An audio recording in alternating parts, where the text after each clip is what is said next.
Okay, good evening, Hayden, Idaho. It is Tuesday, May 12th, 2026. I'm calling to order the regular city meeting for the city of Hayden. It's 5 o'clock. Can we get a roll call of council members, please? Council President DePriest. Here. Councilmember Erickson. Here. Councilmember Schaefer. Here. Councilmember Roeder. Here. We have a quorum. David, would you like to lead us today? I would love to. Thank you. I pledge allegiance to the flag of the United States of America and to the republic for which it stands, one nation, under God, indivisible, with liberty and justice for all.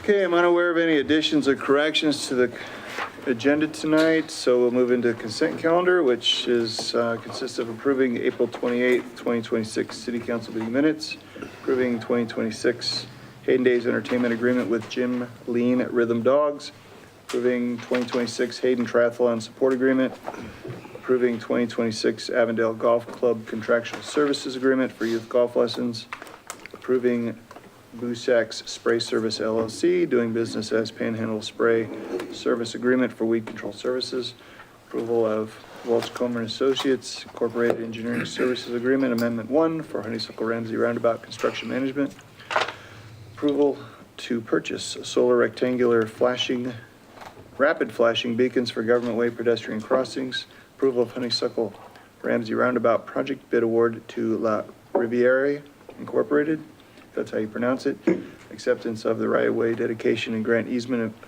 associated with John and Tara Arts, ratification of the property use agreement with Klim Family Trust, ratification of April payroll, and approval of bills for payment. Anyone, council, have any questions about the consent? No. I'd like to make a motion. Mr. Mayor, I'll make a motion that we approve the minutes, consent agenda as you have read it. Second. Motion and a second. Any discussion on the motion?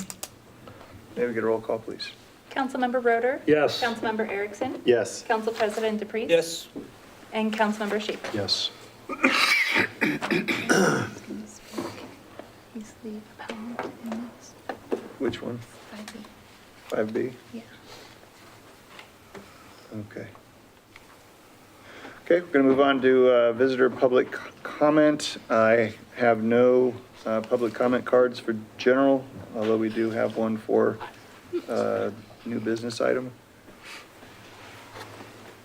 With that, we will move into a public hearing.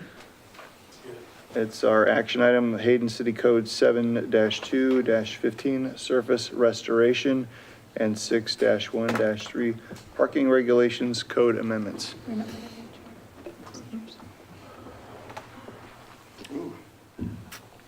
I might need help, Abby. So see where it says share on the middle bottom? Yes. You can Click click that. that and then share. And then you can navigate to your presentation. By, Folder? Yeah, is it in the folder? Is it on the desktop? it was on the desktop, but I can find it in the folder. Abby, is this I can do it on the folder. city initiated? Yes. Well, maybe if it's big enough for me. Okay, for the public, for this hearing, staff is going to make a presentation. There will be opportunity for public comment, which is directed at council, so it's not a conversation, but just for comment. At that point, I'll I did close that and this popped the up. public hearing.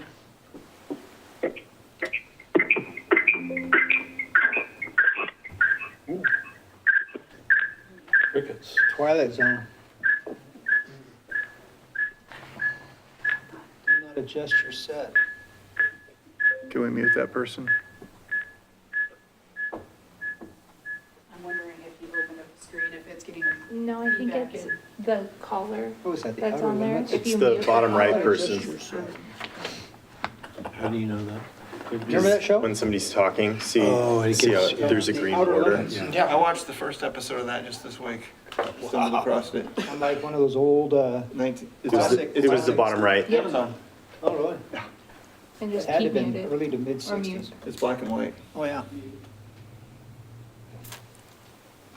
Real high-tech special effects. That's 60 years ago. It's a long time. Twilight Zone, the stars were apparently a cardboard thing with holes poked in it. Nice. Yes, that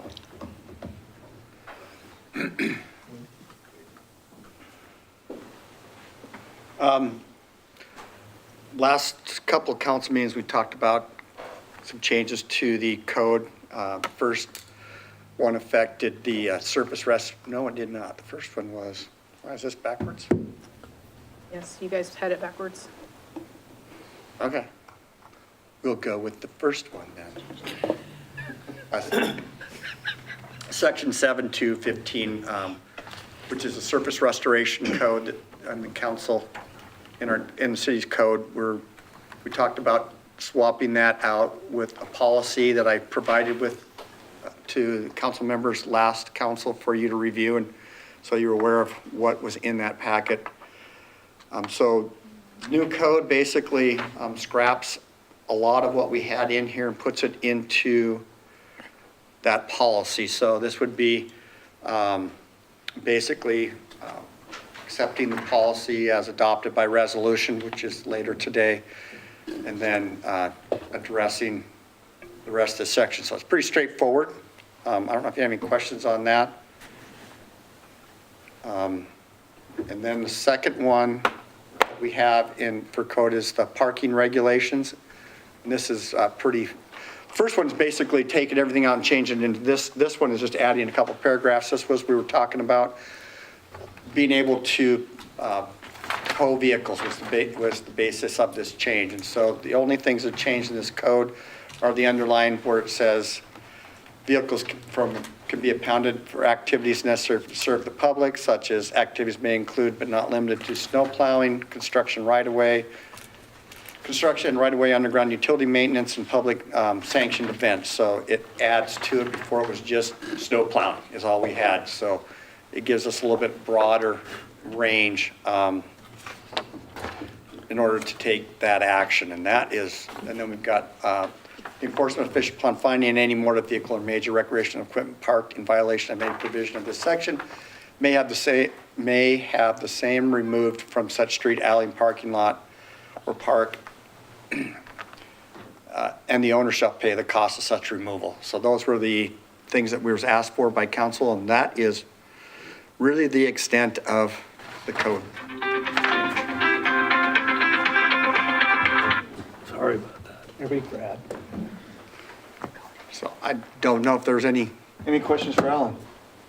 I think this was brought up at our last meeting about how the fees will be collected and how that, because it says that the owner will be charged. We would, the intent, Councilman Roeder, would be that we would enter into, with this in place, we would enter into an agreement with a towing company, and then they would actually be responsible for collecting those fees and to release the vehicle. So we won't be in the middle of it. It'll go directly from the towing company to the owner. Okay, great.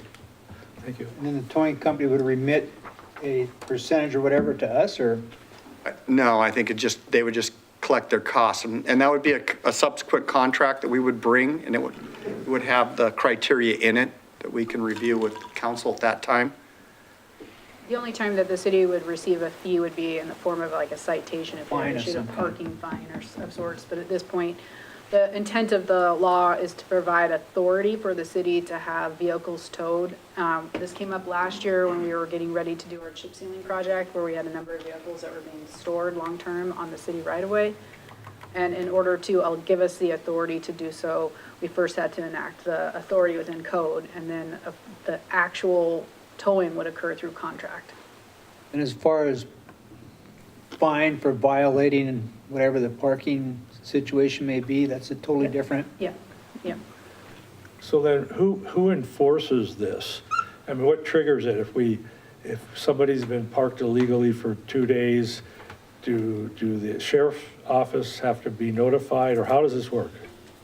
Well, we would, if it's illegal parking, we could notify the sheriff's office. They could tag it. If it wasn't removed, then we'd probably have it we would have it removed. In that situation, in a situation that it's part of a construction project, or there's numerous, there's more than one opportunity, right? If it was construction, we typically give notices on those streets to all the property owners by door hangers and what, and if it's in the way, that morning, we would have it relocated and out of the way. And then if it's snow removal, kind of the same thing. We would have it relocated so that we can plow the street. Are our plows radio connected? Like someone's up on ABC Street, and then can they contact us? Or do they have to call in and say, hey, there's a car blocking the way here on 1234 East Street or whatever? We have radios in our vehicles. Okay. Not all of them.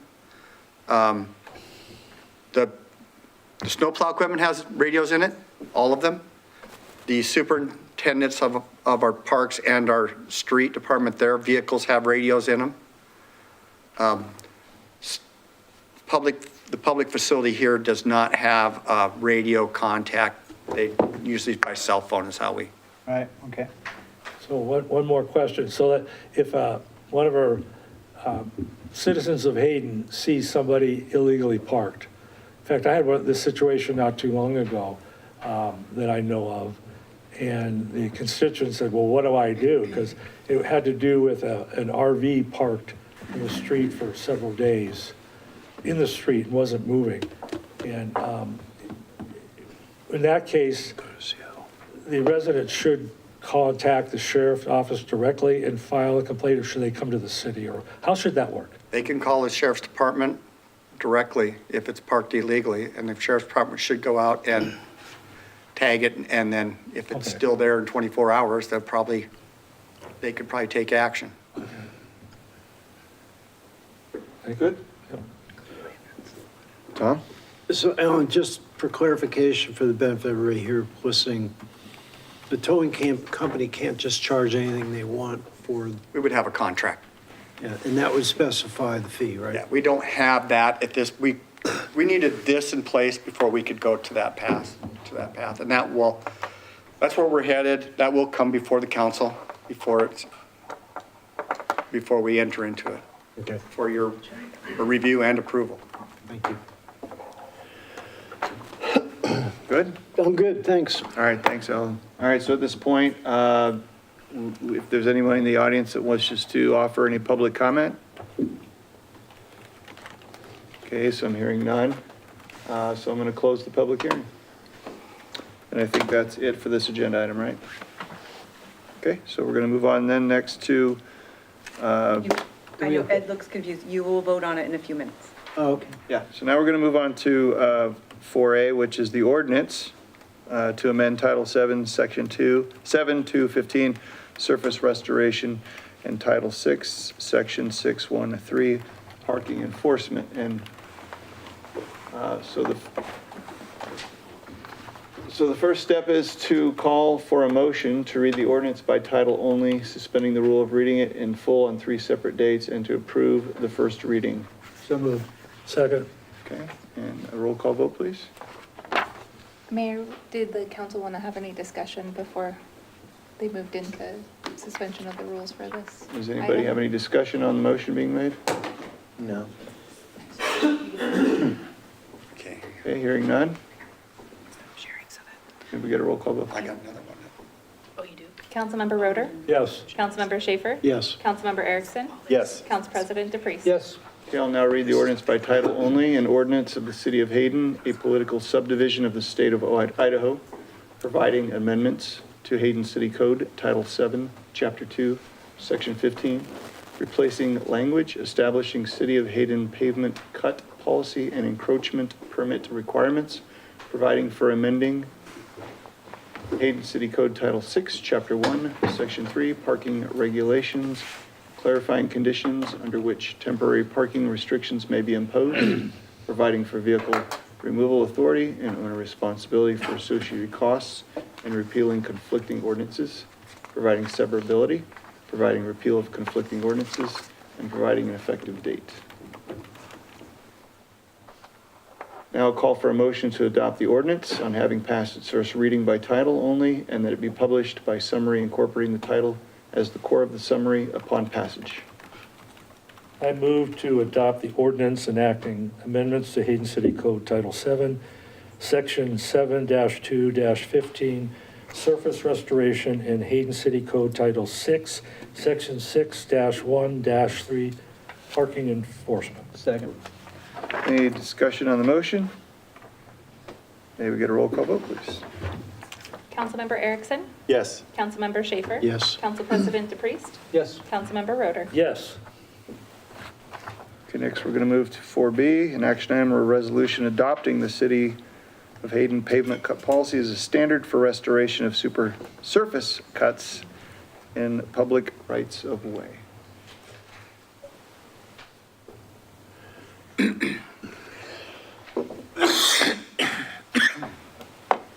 So,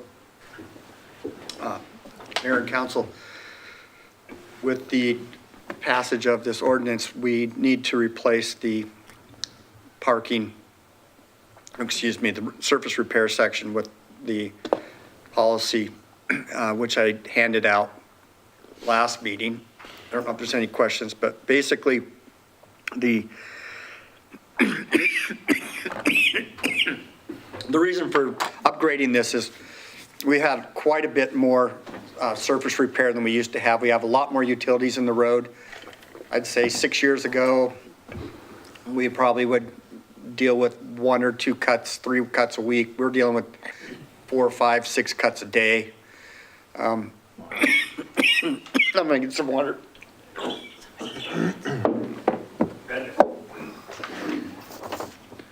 Thank you.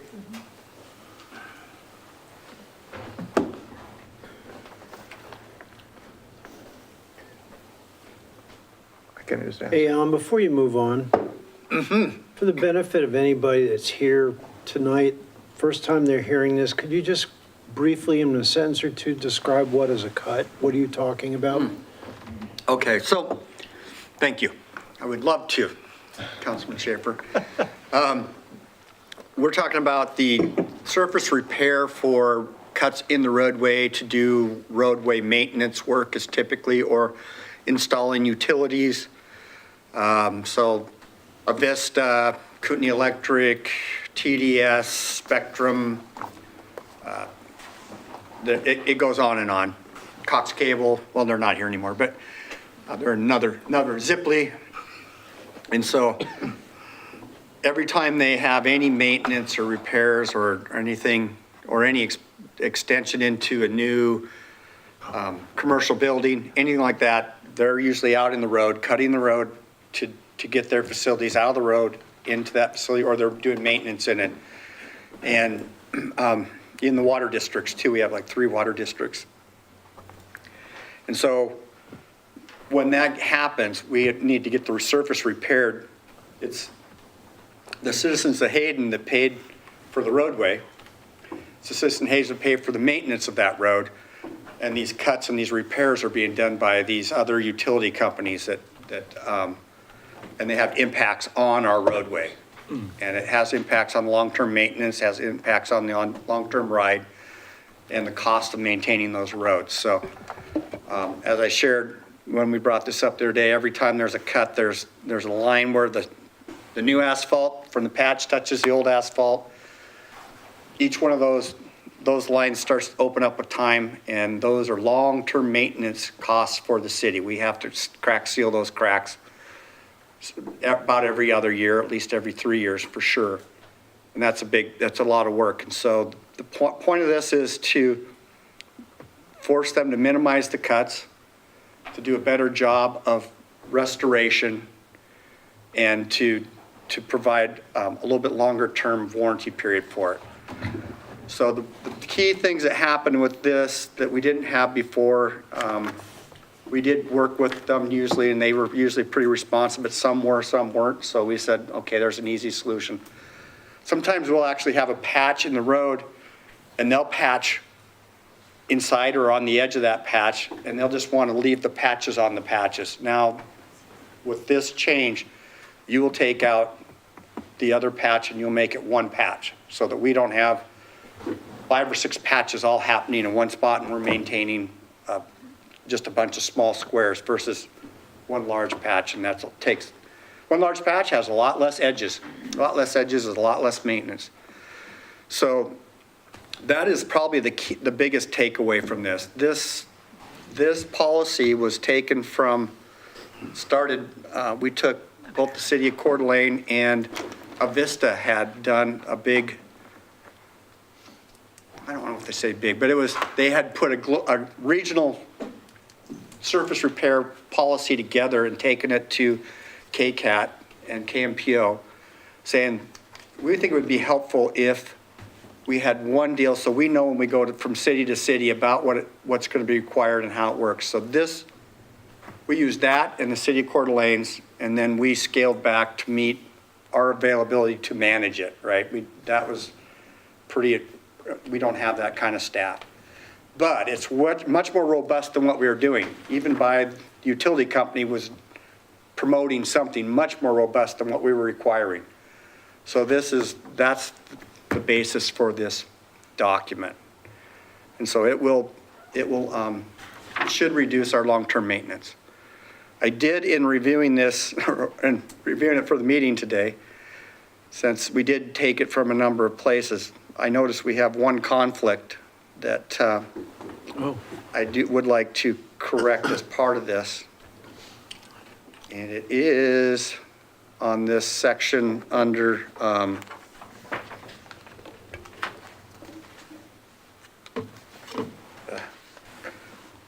general requirements, paragraph G, the third sentence down says the maximum length of overcuts is equal to the depth of the asphalt.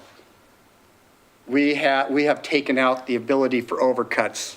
So this is a conflict with other parts of this. And an overcut, what that is, when they're cutting out a square, the saw blade is circular. So to cut the bottom, they cut outside of what they're going to patch. And that leaves a place for moisture and water to get into that patch and starts deteriorating that corner very rapidly. Our guys don't do it. We don't allow it. So they have to actually chisel out that corner so that we don't have that overcut. There's no way of resealing that overcut that's long-term that's a good solution. So that one sentence is something that I missed when I reviewed this before. So we would want to remove that one sentence, the third sentence in paragraph G. But everything else still seems to be correct. You mentioned, I think, warranty or something like that a moment ago. What is the warranty of these? This proposes a 3-year warranty. So does that, when you talked about the cuts over time, basically needing resealing every year, every other year, is that under the warranty? I think if it opens up in a year, so for 3 years, they're responsible for coming in. We could have them come back on the 3rd year even and seal that crack. Okay. One time. I mean, or if it opens up the 1st year, we could have them seal it. We could have them sealed every year Until the 3 year. until the warranty's up. Right, okay. Also, we end up with, sometimes they didn't get the compaction as good and we might send them with a little sinkhole. We can have them tear it out and redo it. Good. And that's a 3-year warranty. Did you say that we're adopting the same standard, or ours is a little more rigorous? I wouldn't say ours is Overcuts. substantially more rigorous. That we have some places we might be a little more rigorous. We have others that we're not. So it's more streamlined. Got it. Some of the other ones had really almost complex directions on what's going to happen. And we kind of simplified it so that when we're out there, our staff is not trying to reinvent the wheel on each and every different change, right? So they had distances here and this and that. We've kind of changed it to like, if there's a cut, if you're doing the same project and if you're cutting the road 3 times, because that's the other thing we get. We'll get a developer that's coming in, they need to bring utilities in, they'll cut the road in 50 feet 3 times with a 3-foot wide trench going all the way across the road, and they'll just want to do that 3-foot wide trench. Now, if you cut it on one project 3 times, you're going to bring all 3 of those into one patch. That's a huge improvement over what we have. And in reality, the cost is just the material. Once you bring in the equipment to do that, it's not the time frame. Got it. To do 3 strips versus 1 larger area is almost insignificant. So it's really the material cost, right? And the city gets a much better product long-term. So some of the ones that, like the city of Coeur d'Alene had a bunch of formulas and a bunch of stuff, and it's like, that's just Overkill. overkill, and it's difficult to manage. This is quite we simplified it. So, Okay, any more questions? For Lisa or Fonda, can we make a motion to adopt the resolution omitting the third sentence of paragraph 1C? That's acceptable? Yes. Council understand that? Yeah, I was going to bring up the same point. All right. With that, does council have any discussion, or would someone like to make a motion? I'll try it. Let's see, move to adopt the resolution and establish the City of Hayden pavement cut policy of the city standards for restoration of service cuts in the public right of way with removal of the third sentence of paragraph G, was it? yes? Okay. G, 1G. Second. Motion is second. Any discussion on the motion? And we get a roll call vote, please. Councilmember Schaefer? Yes. Councilmember Erickson? Yes. Councilmember Roder? Yes. Council President DePriest? Yes. Okay, our next item is Honeysuckle Beach Lake Coast Proposal by Hayden Lake Watershed Improvement District and Hayden Lake Watershed Association. For the general public, our council was briefed previously and provided guidance to, I will use the word applicant, to come back with a little tighter plan and a more specific ask. Such has been provided via a proposal memo given to council. And with that, welcome. Thank you. Thanks for having me back. I think I'm just going to ask if there are any questions. I wrote it up in the form of a lean business proposal, Okay? cut to the chase. We've made a lot of progress in partnering with other organizations. I don't know if you want to hear about all of that, but. No, it's okay. It's in there, We yeah. understand the ask is $5,000. Yeah. Okay, and you've laid out the benefits to the public for that cost. And so, council, do you have any questions? I do. Okay. It goes into application, because I know that you have 2 locations that you'll be monitoring, if I'm correct, the Sportsman's Access on the north end, Honeysuckle on the south end. And of course, in the summer, I don't know that when the weeds all fill in up there, whether you can even use Sportsman. So you only have somebody up at the north end a short time period. That's correct. And so my concern is, and I'd like to hear how this is going to work, because it gets crazy on Honeysuckle. And now, are you going to have 2 people or 1 person manning Honeysuckle Beach at one time? And where are they going to be located? And how are they going to, when the boats are lined up to come in, or to put in, and they're going around the parking lot lined up, are you going to go, or your person going to go around to each one of them as they're waiting to get in? Or how's that going to work? Because I know that people get a little hostile when things delayed, and then you throw in another variable that, oh, what do you want? I mean, can you tell me how it's going to work? Yes. We went down there a couple times, and we're also considering input from Fish and Game, and they'll have the one up at Sportsman. They're adamant about having a place for the boat to pull off. So what we're planning to do is, instead of doing it, where you turn off to the side there, on the way in, before they get to that point, we'll be back there. And we'll just take like cones and hold one set of parking right there so that a boat and trailer could fit in there. If they have not been inspected, or if they don't have their invasive species sticker, or if there's anything like that, they can pull over and then get back in the line to keep going. So are you talking about along Honeysuckle Road? Exactly. When that's backed up all the way almost to 4th Street, you're going to be in there? Yes, but down close, we'll be there early, so we'll be down close to where you do the turnoff. So not way back there, we envision it down close. And then we can, if they pass, they'll just direct around and go in. Are you talking about as you come down Honeysuckle, just where you start entering the parking lot, you pass that out, hit an exterior parking area, and you come to the, I believe, hopefully it's a stop sign before you turn into the park, is that? Yeah, from there and back. And when it's not busy, when it's not the weekend, we can probably do it inside there when it's not stacked up like that. But we're talking about being back behind that.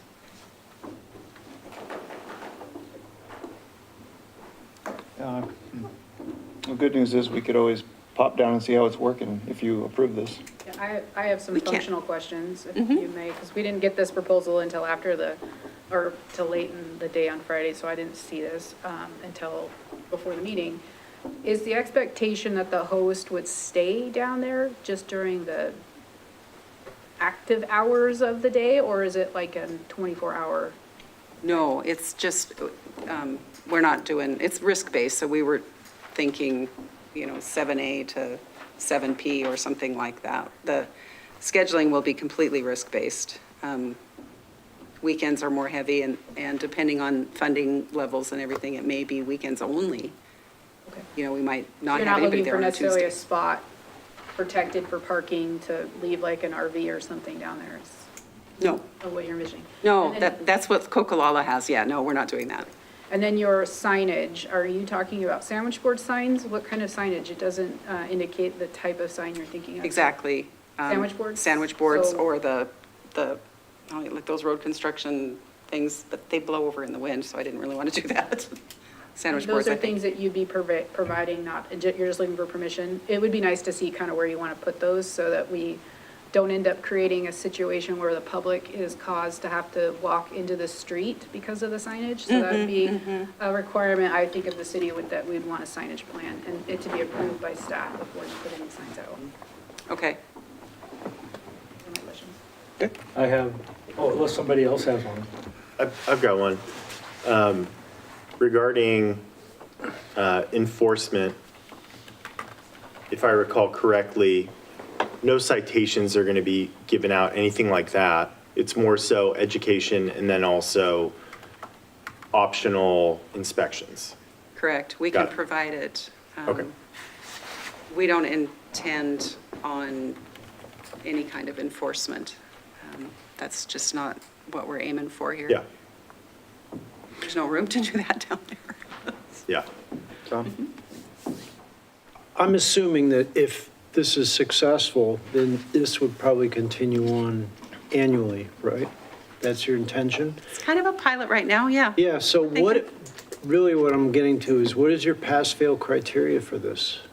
Have you set a standard for success that would encourage you to either to continue or to say we tried but it's not working? I think, well, one of them is if it ends up being hostile down there, it's a fail. I mean, we're trying to build in something like a sticker, or right now, we're just going to tell them to put the brochure on the dash. If you've been through and we give you a brochure, we'll have you put it up there so that we don't keep bugging you every time you go in, especially for locals. The risk is really out-of-state boats coming in. So that's some of it is well-received. And you can't really say if we prevented anything unless they catch something, there. And that is really dependent upon who's coming in and where they're coming from and whether they got caught at other inspection stations on their way in. So I don't really have a metric like that. It's really adding that local layer where there is some porosity and the protections that we do have in place. And we're kind of worried about it. Very worried about it. Well, I'd say you mentioned hostility would be a failure criteria. Yeah. I actually don't think that's the case. I mean, if our goal is to preserve our lake and the threat is coming from out-of-towners or people from out of state bringing these invasive species in, whether they're upset or not, I don't think matters to us who are trying to preserve Yeah. the lake. I was thinking more locals. Got it. The locals are Yeah. averse to it, yeah. The out-of-state, I mean, you just have to. If you want to protect the lake, it's going to take all of us. And I really wanted the education. I had asked for education from everybody we partner with because we want to instill that idea that we're crystal clear and we want to stay that way, and this is how we do it. One more question for me. When you presented last, you may have answered this and I've forgotten, but at the boat inspection stations along, say, I-90, I know they have the equipment to actually sanitize boats there. Is that the case here, or are you going to direct them back to one of those places? We'll direct them back. I didn't want to go anywhere near that. We're too close to the water there to begin with. I can't even imagine that would be so risky to do decon there, so we will send them out to one of the other And that's, close ones. they will comply only on a voluntary basis, right? I mean, you could tell them everything.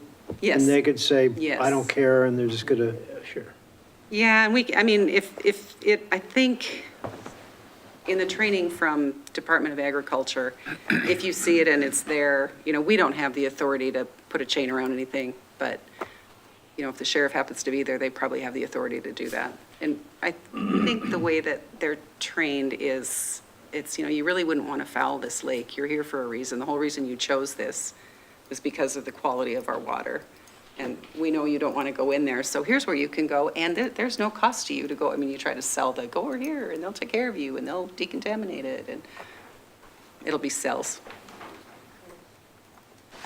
I have, Go ahead, Matt. I've gone through one of the similar checkpoints on Lake Kokalala up at the north end. I remember 5 years ago, pulling in, there was a gentleman there, and he was a volunteer. And he wanted you to create like a log that you put in and where you've been and such, and keep that in your truck, so if you come back, you can prove it. But he said he did it on a volunteer basis, and this leads me to going back when Representative Eric Anderson from Priest Lake was the one that championed the invasive species legislation in Idaho to be funded by taxpayers. So if we're already paying for this program through, I think the Soil and Water Conservation District receives funds to do the checkpoints, why should we pay additional money if the state's already paying for this? That is because it's not 100%, and you can't catch every boat. Somebody is coming in from out of state, and it's late, and they get a hotel, and they stay, and then they come through and go through, and they're not caught. And so the inspection stations are fantastic, and I think we're pretty well, I was going to say guarded. We've got a lot of inspection stations around, but it's not 24/7. They don't operate 24/7, so there's always a chance to evade. And then we've also got boats that evidently they go up through Montana and come around, and they try to miss the inspection stations, which I can't believe, but that's coming, I guess, from Minnesota. They do that. So why can't you seek funding from the state to do this rather than us? Well, I did, and I think the biggest reason, and I understand where they're coming from, is every body of water wants their own inspection. Everybody wants to protect theirs. But the state, the money is finite, and so they're focusing on corridors, but it's not 100% at the corridors. And so that's why we wanted to add a local layer of protection. Okay, any more questions? No, that's good, thank you. Thank you for your presentation, staff, or I'm sorry, council. Do you wish to offer your thoughts, deliberate for any motion? Sure, I'll make a comment, I guess. Yeah. We just had our first budget workshop a couple weeks ago. And we're tight anyway, and we are already blown well past our 3% plus new construction stuff. And until we figure out how we're going to deal with the budget, even $5,000, I know most people, $5,000, that's not much. Yeah, it is. If you looked at our budget and were part of the discussion we had and saw the asks, for lack of a better term, multiple millions of dollars that we're going to have to go to the taxpayers anyway for it to deal with. I personally don't really feel that I could make a commitment to even $5,000 until I'm more aware of what the actual budget situation is going to be. Just for clarity, Ed, this is for this summer. So we would be hypothetically asking staff to find money from money that's already budgeted and is being executed this year. Do we know where we're going to find $5,000 for this? Well, I was going to interject and Please don't ask. say the fund balance. I'm not allowed to say those words. Finance tells me no. Here's your one for the night. So I think the decision point tonight is whether or not you want to direct staff to prepare an agreement to enter into with the Hayden Lake Water, is it the watershed, or with Watershed Improvement District? It's not to necessarily say you can authorize it to include in that agreement an expenditure amount, or you can offer to just do an agreement, but the agreement is not before you tonight, so we'd have to bring that back at a future meeting. So I just want to make sure we understand kind of the direction here relative to the decision point. Specifically regarding your question against the budget, the mayor is correct in that we would be funding it out of this year's budget, so we would be looking at our revenue and our expenses in totality and projecting whether or not we're going to be having a surplus at all at the end of the year that could be accounted for this particular request. This year will be the tightest year that we've had so far since I've been here, and I don't anticipate that we'll have a lot of surplus at the end of the year. That would typically, if we have in the last few years, council has been made aware of, and you're here from our auditor, that we have had a surplus at the end of the year, specifically related to the fact that we didn't know what our fund balances were. So I made the decision very early on in my career here that we wouldn't exceed expenses with our revenue, so we weren't eating into reserves. This year will likely not be the case. We'll likely be pretty close to that. And it really just depends on a few scenarios that I'd be happy to go down that conversation with you on, but just know that our expenses and our revenues are going to be pretty tight this year. Any thoughts? In general, I want to support Councilman Dupree's sentiments about where the money would come from. I'm further want to emphasize that if it's a good program, it will reoccur annually, and I really would think that some set of success criteria should be part of whatever the proposal is, so that the council, whoever that sits up here in the dais, has a way to judge that and to decide whether to allocate funds in the future. I don't know if that helps or not, but it's Fine. trying to articulate my thoughts as best I can. David? In a question would be for staff and everybody up here. In years past, as unique projects come up, is this a typical thing that we would consider and take on? Are you asking me that question? I'm asking Directly, or everybody. do you- I think things like this just pop up.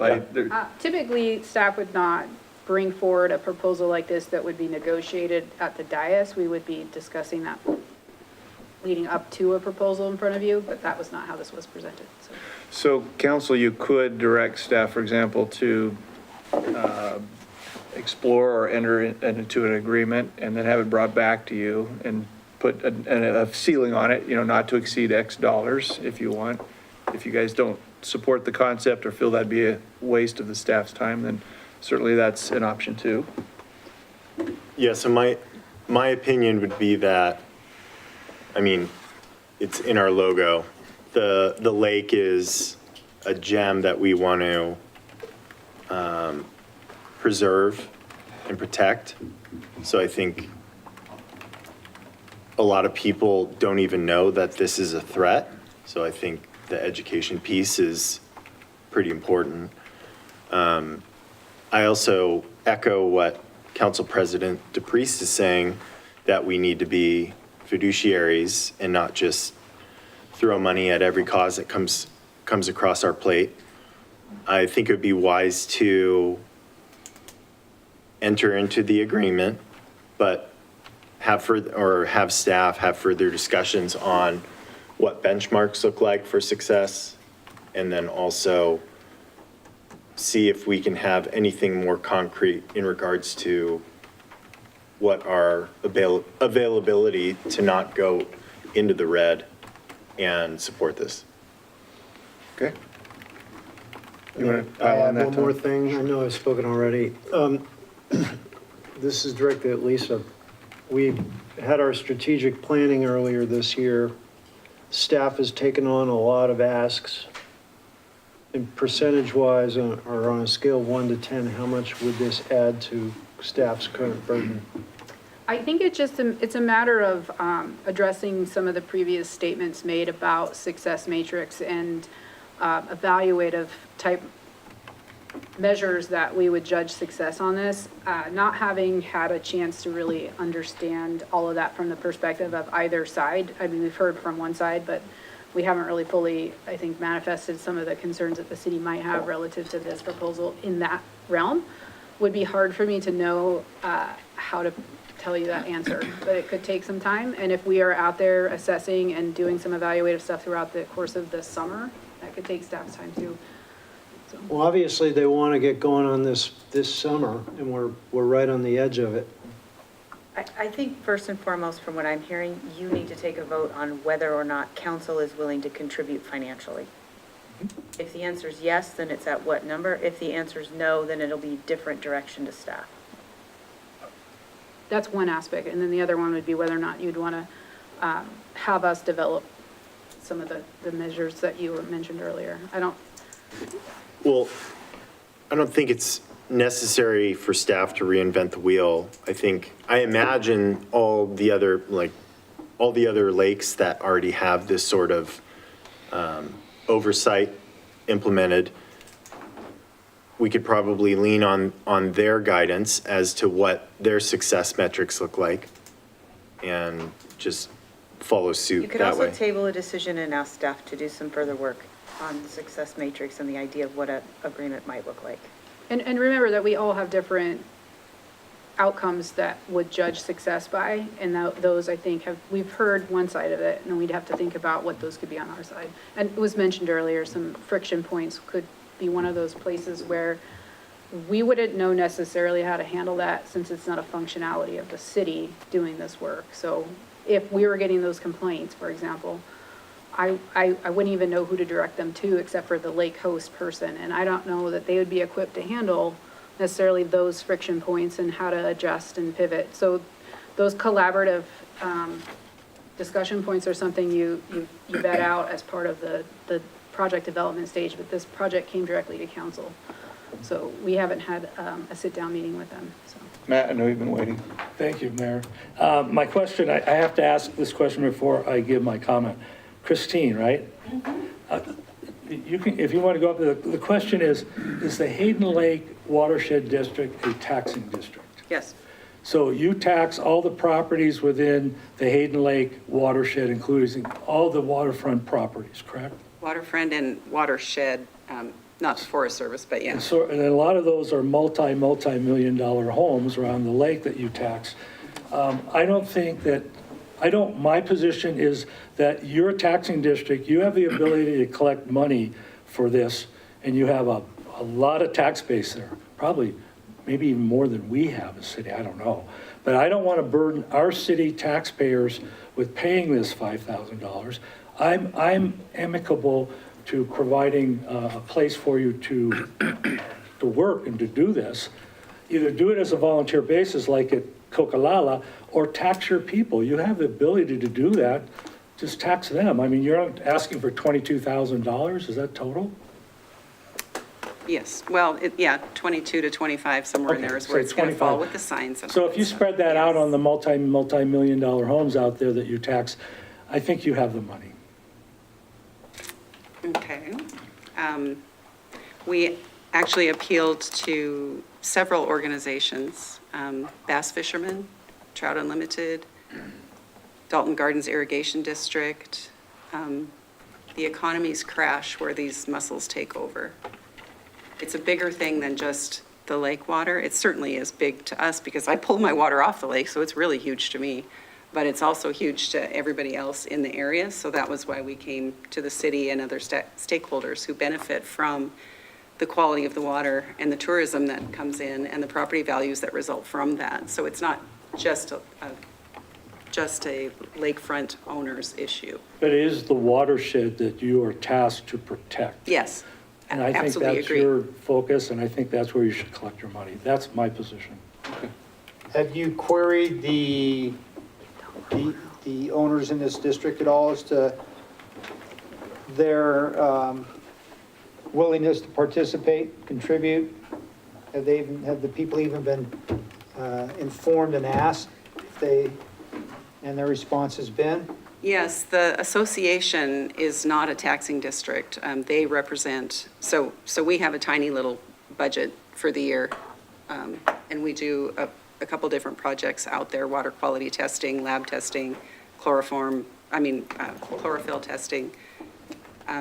We pull the debris that comes in for safety.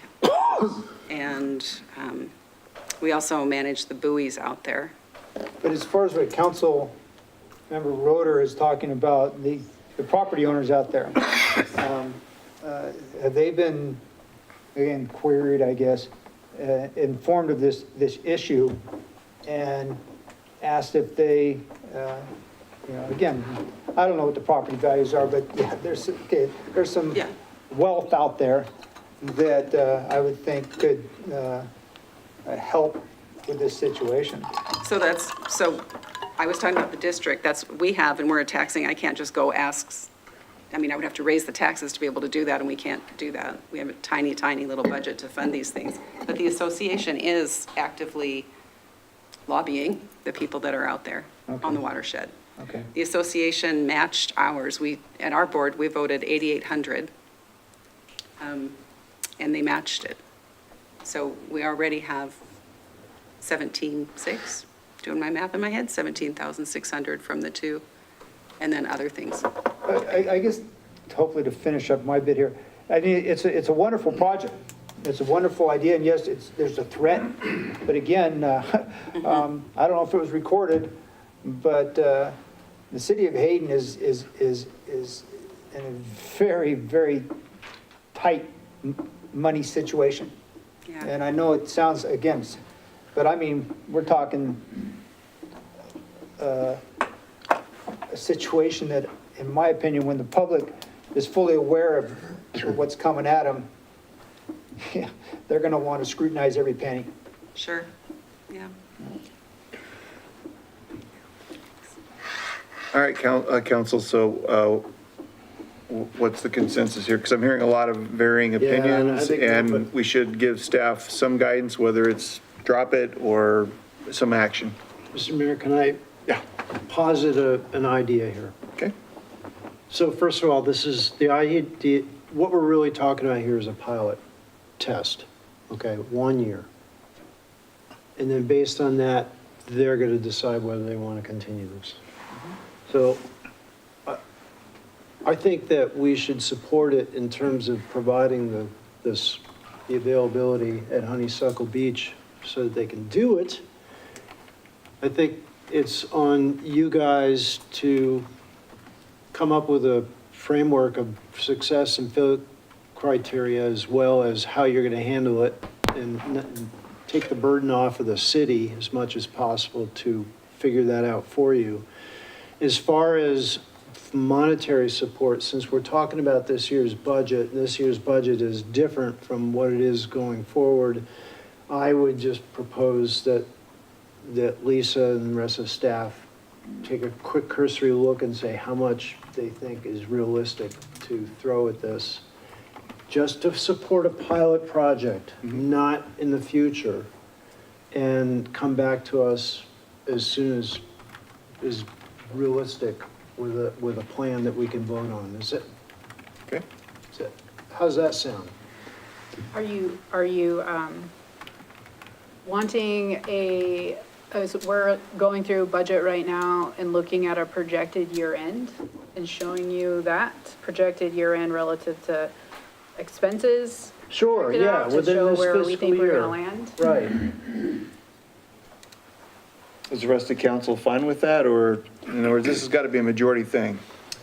I know, Ed, you and Matt have Well, as far as- articulated some resistance As far to as this funding. last comment here, Yeah. and I understand, but anything that's left over goes into carryover, if I'm understanding things correctly. And again, we're gonna need every dime as we move forward, unless I'm missing something. And even that $5,000, if it gets carried over into next year, will help with the problems we're gonna have, the challenges we're gonna have next year. So. Your staff has an aggressive capital investment next year planned to try to solve some of our transportation problems. So much of what we have in fund balance for any one of our funds relative to general capital improvements will be likely, you'll see an aggressive plan to invest those. And I actually completely agree with Councilman DePriest on this. I'm not going to rely on my memory to propose a number. If we leave staff to propose it and they say, no, based upon our strategic plan looking forward, we can't afford a dime, So. that's Yeah, an acceptable answer. I'm not I think against the that. staff, but it's- though, doesn't want to be put in that position. What we're going to tell you is, how do you want to prioritize this over other things? And that is where, if you tell us this is a priority by your action of taking that direction tonight, by directing us to bring forward an agreement that includes a financial commitment, we will figure out how to find that money, if that's a priority. Okay. We're not going to say what is a priority or not. That's why we went through the process we did earlier this year where we set priorities, and staff's aggressively trying to meet your objectives there. This would be in addition to that. So we would add this as a priority by your action taken Got it. tonight. I stand corrected. I have one other question. You don't need to come up here if you don't want to. Well, she has to in order to be. Oh, yeah. on the record. Well, then, yes.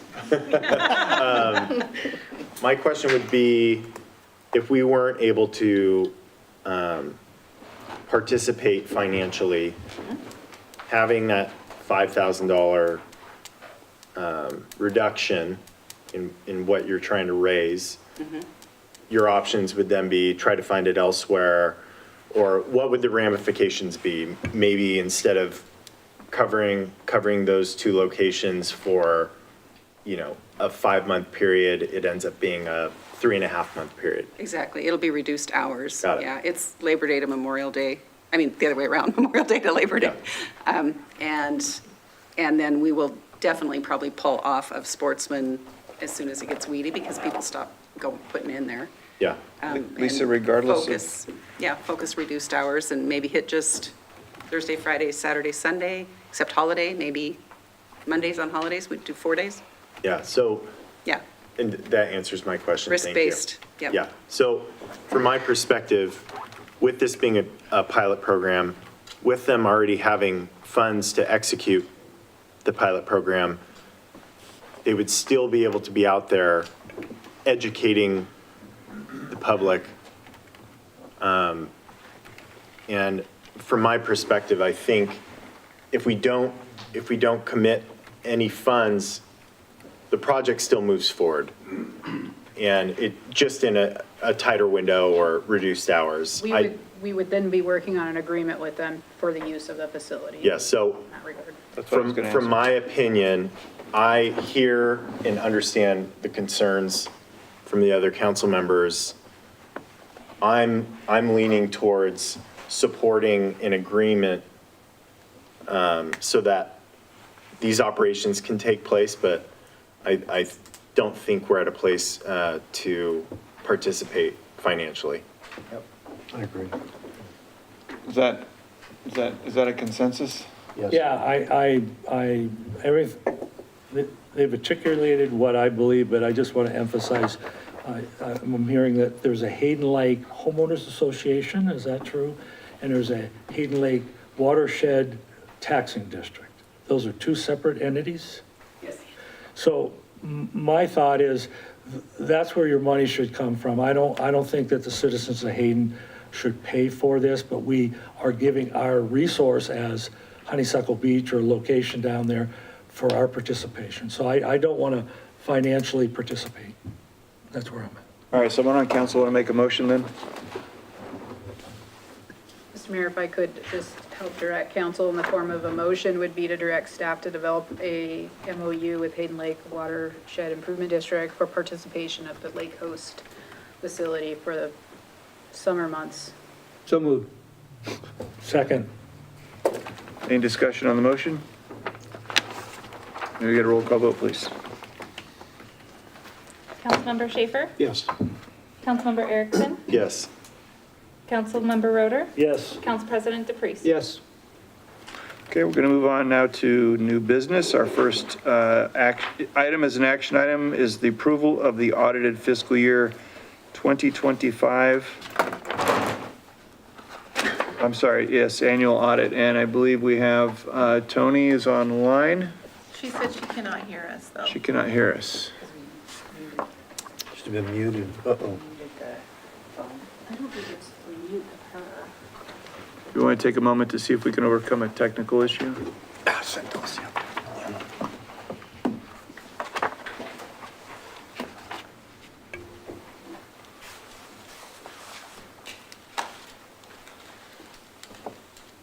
Are you going up there, Abby? You can unshare the screen too. I don't think we are. We're not sure, I don't think. Tony's caller too, I assume. Right there in the upper right.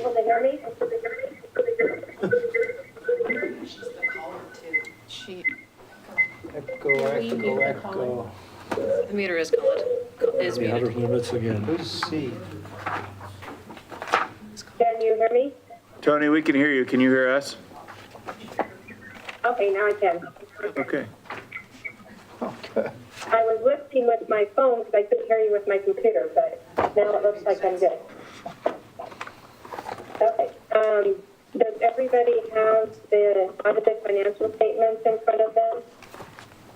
Yes. Yes. Are you able to hear me? Yes, we have the audited financial statements. She can't hear us again. Do you guys have the little squares in front of you? Yeah, I don't think it's that. Can we use chat? Are you able to hear me? I'm not able to hear anybody. I can type, I'll type our questions in the chat. If you have any. Can she try calling back in, maybe? Yeah, can you have her call in and not use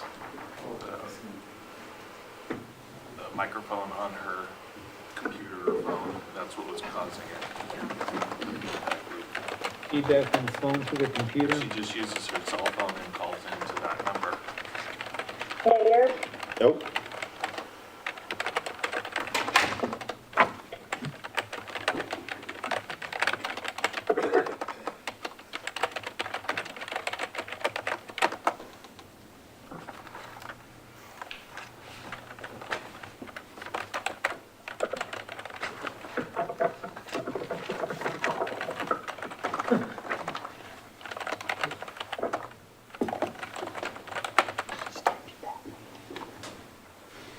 Thank you, Dulcie. Yep. Please enter your access code followed by... She's got to turn.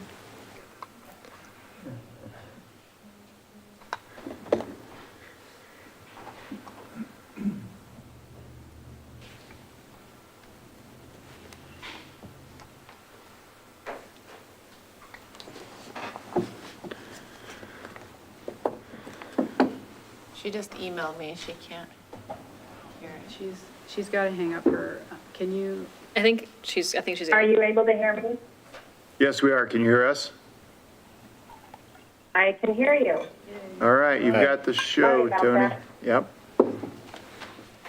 Okay, so I'm going to start with the first 3 pages of the audit is our independent auditor's report. And we have issued an unmodified report, which is generally referred to as a clean report, meaning that we feel that the financial statements are materially stated. I'm going to go through a few of the financial statements, starting with page 7. And this is your governmental funds balance sheet. Included in your governmental funds are your general fund, impact fees funds, capital project funds, and various other funds. I'm going to talk primarily about the general fund as this is your primary operating fund. For 2025, your total assets, which will mainly consist of cash and investments, are $15 million. Compared to 2024, they were $13 million. Your total liabilities in 2025 are down about $190,000 from the prior year, and that's just basically due to timing issues and surety deposits going up and down. The result of assets plus liabilities is in governmental language called your fund balance. And in 2025, you had $14 million of unassigned fund balance.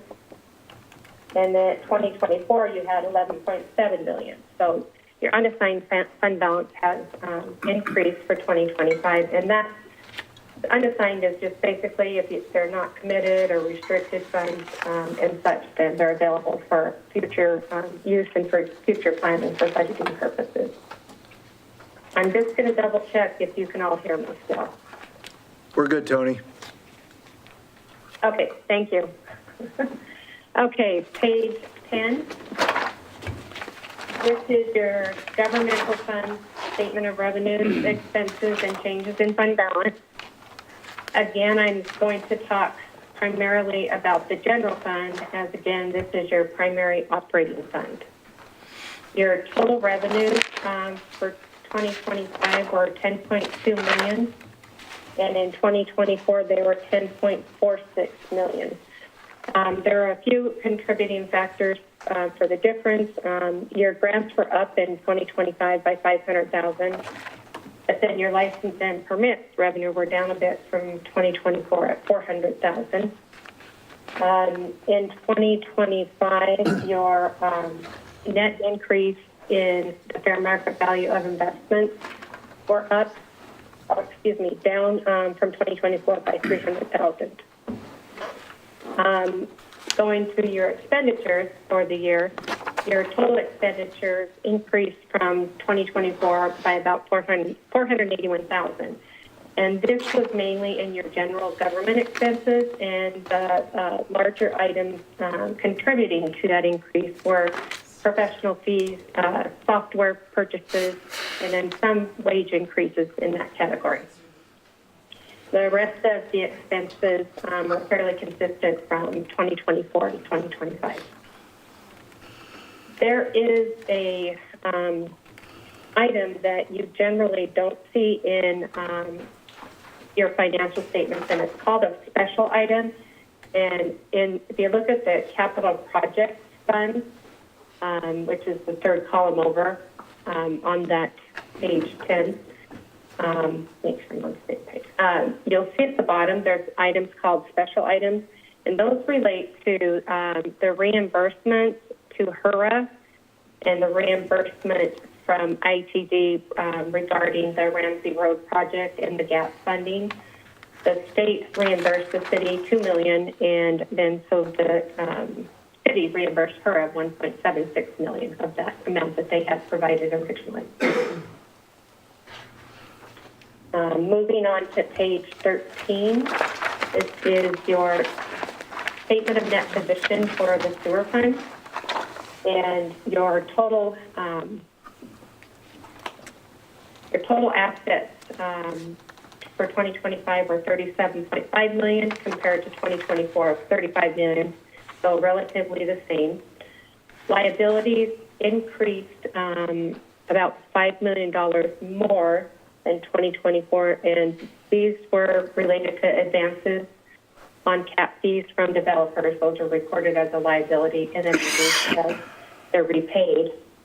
And then also reimbursements to developers in Harvey for the H6 lift station. So that's what created the $5 million difference in liabilities compared to 2024. Page 14, here's your statement of revenues, expenses, and changes in net position. Your operating revenues were approximately 2.4 million less than 2024, and that was mainly related to more capacity that was sold in 2024.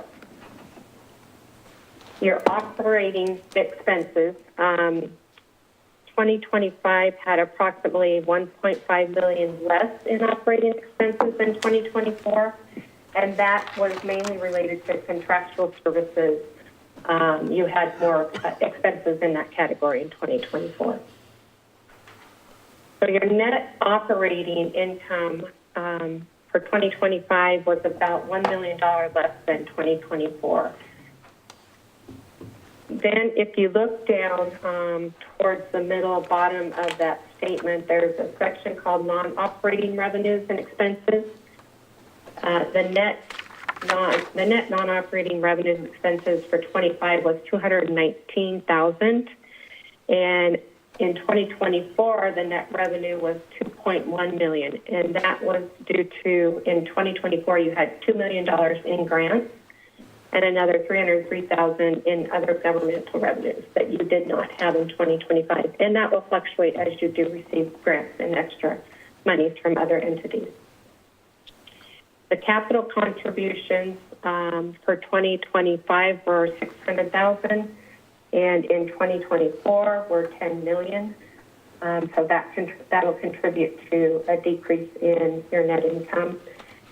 And again, there were special items in the sewer fund, and this related to the H6 lift station as well. You had reimbursements to developers of $540,000 and a reimbursement to Harvey of $1.894 million. So those are pretty significant changes in the sewer fund that you don't see year to year, but that's what it's classified as a special item.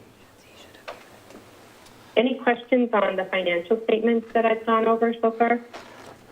David? Yeah, you mentioned the very last thing, the reimbursement to Harbs. You said 1.4 million, I believe. 1.894.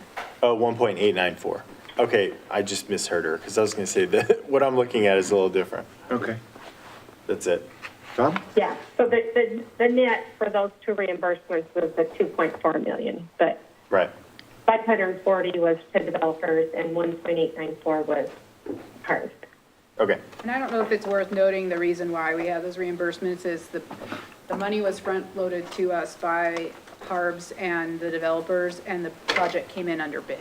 So those funds went back to them as a non-used money. Okay. Ed? No. Matt? Okay. Tony, no more questions? Pages, no more questions? No, go ahead, please continue. Okay. Okay. Pages 18 through 41, those are your footnotes for the financial statements, so they detail the financial amounts in your statements and give extra explanations on your accounting policies and such. It also, on page 38 of those footnotes, it details and explains those special items that we were talking about as far as the reimbursements to developers and such. So that kind of gives a better explanation, what Lisa was just talking about, as far as what happened in those situations. We also issue a report, and that's on page 50. And this is our independent auditor's report on internal control over financial reporting and on compliance over financial reporting. We have to, as a governmental entity, we have to make sure you have controls in place over your financial reporting and also over compliance as it relates to financial reporting. Included in this report is a finding relating to a restatement that was needed, and this was related to developer contributions that were previously reported as revenue rather than a liability in the prior year. These are being repaid through sewer collection tap fees that the city collects from building permits. So they're really not a revenue source of the city. So we restated the financial statements to show that that they are more of a liability than they are revenue. And that is explained on page 39 of the disclosure. As far as compliance over financial reporting, we did not have, there were no issues noted, no findings or anything noted. And that is all that I have to say. I don't know if Lisa or Jennifer, you have other items that I did not bring up that you want me to address or clarify? Jennifer? I don't have anything. Lisa? I'm happy to answer any questions you may have, but I think we've done a fairly good job of walking council through our processes over the course of the last year, that hopefully all this, when put to paper and on an audit, makes sense to you all. Okay, council, any more comments or questions? No, good job. Tony, thank you so much for the report and the brief tonight. I do have a question. Oh, sorry, Matt has a question. Yeah, sorry that this is coming in a little later, but based on our balance sheet and assets, my understanding is that we as a city have contributed to Harbs in the purchase of land that is used for application. And so my first question is, if that is true, I'm assuming we do not depreciate the land so we could get an actual value. Do we have that number of how much we have spent as a city in purchasing the numerous acreage out on the Raton Prairie? Yeah, that's a good question, but not part of the audit, so we can work on that question and get back to you a better answer than what Tony can provide today, unless, Tony, you have a different response. I do not yet. That would be something that Lisa and Jennifer and whomever else would be able to provide that detailed information. I can work with you on that if you'd like. Thank you, but going back on the question of, I'm assuming you cannot depreciate land, so if we do have a land value shown as an asset, it would be the actual cost of that land. Would that be true? Correct. Okay, That is true. all right, thank you, that's all I That is have. true. Tony, once again, thank you for the work and a good evening to you. Thank you. And thanks to, I meant to say to Jennifer, Lisa, and all their staff. We come in and really take away their time on their general duties, so we appreciate that. Tony, we're so thrilled to be caught up. This is literally, this is a champagne moment for our city financially. Where is it? It is. Okay. Bummer.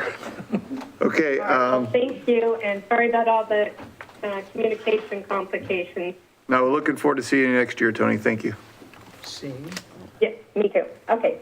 Thank you. Bye-bye. Anyone on council like to make a motion, or is there more discussion? I'll go ahead and Thanks, Ed. try it here. I don't see any in there, so I'm gonna, a motion to approve the audited fiscal year 2025 fourth quarter financial statement. Am I in the right place? It's the No. line above it, just the fiscal year 2025 annual audit. Oh, okay. I'm gonna motion to approve the fiscal year 2025 annual audit. Okay, is there a second? I'll second. Let's Yeah. And is there any need to discuss the motion? Let me get a roll call vote, please.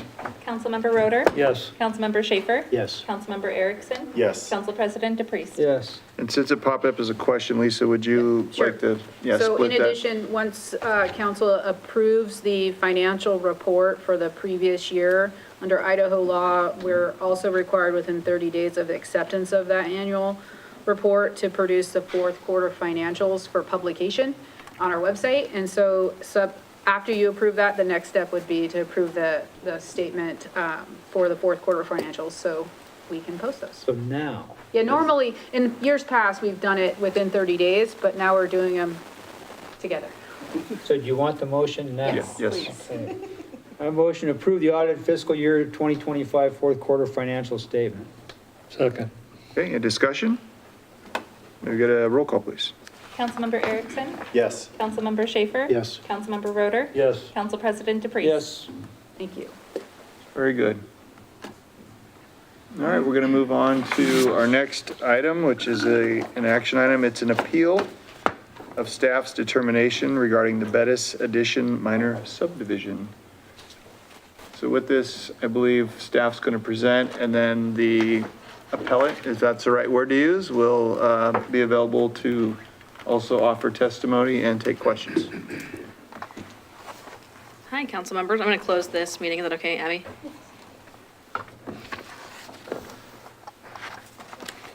Maybe.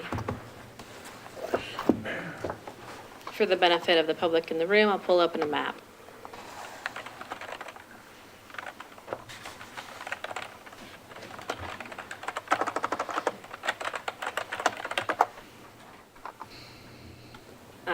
And then I'll hand it over actually to the applicant or the appellant and then answer any questions from council.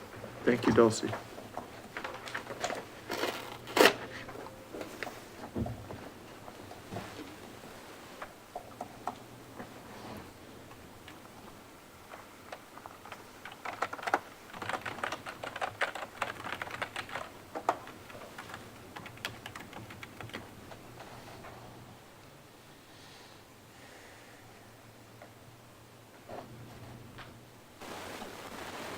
Does Bart or Nate, do you guys wish to speak at this or present your case? Yeah, that's why we came. All right. I thought you were. Come on up. I'll hand it over first to you.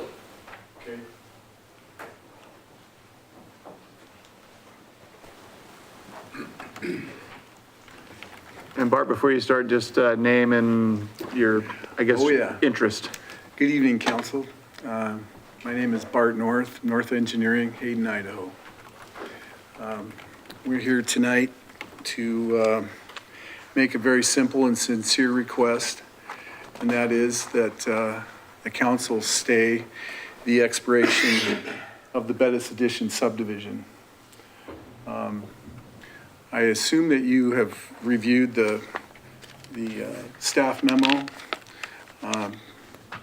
We've reviewed the well-written staff memo, and I'm prepared to speak to each of the items in there in a great amount of detail, but at the end of the discussion, it's a really basic and sincere request that that the applicant be allowed to complete the subdivision. As you may note in the appeal application, the applicant is prepared to complete the project before the end of 2026. But in order to make that happen, we've got to get moving. So with, I didn't bring a high gloss PowerPoint presentation, I apologize. I'll try to make it quick, give you a brief overview, but I'd love to answer any questions you have or even have the opportunity to respond if staff has any comments. But in a nutshell, as you may be aware, the project was initiated on or about 2021 was the memorandum of understanding. Construction has progressed on this project. The sewer services are the project, the parcel, which is located, as you can see here, it does look like a construction project because it's in the process of being constructed. But if it's completed, it would kind of be the continuation of the neighborhood. That was the intent. That is the intent. Sewer was tapped into in 2022 and has been extended onto the property. The city sewer was stubbed to the right of way, and then pressure services were installed to each of 7 lots by permit with the Idaho Department of Plumbing Department. And those services have been installed and approved by the state plumbing inspector. So the sewer system is complete. The water system is the project served by Avondale irrigation district, and the water main has been extended onto the property and is complete with the exception of the installation of water meters and final testing and disinfection. They still need to install a dry well and extend the dry utilities. I would say the underground work on this project is in the range of 70 to 80% complete.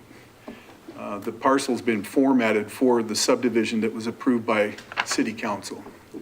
The only thing that's left to be completed in the project, along with the dry well and installation of dry utilities, is basically the curbs, the sidewalks, and the paving, and landscaping.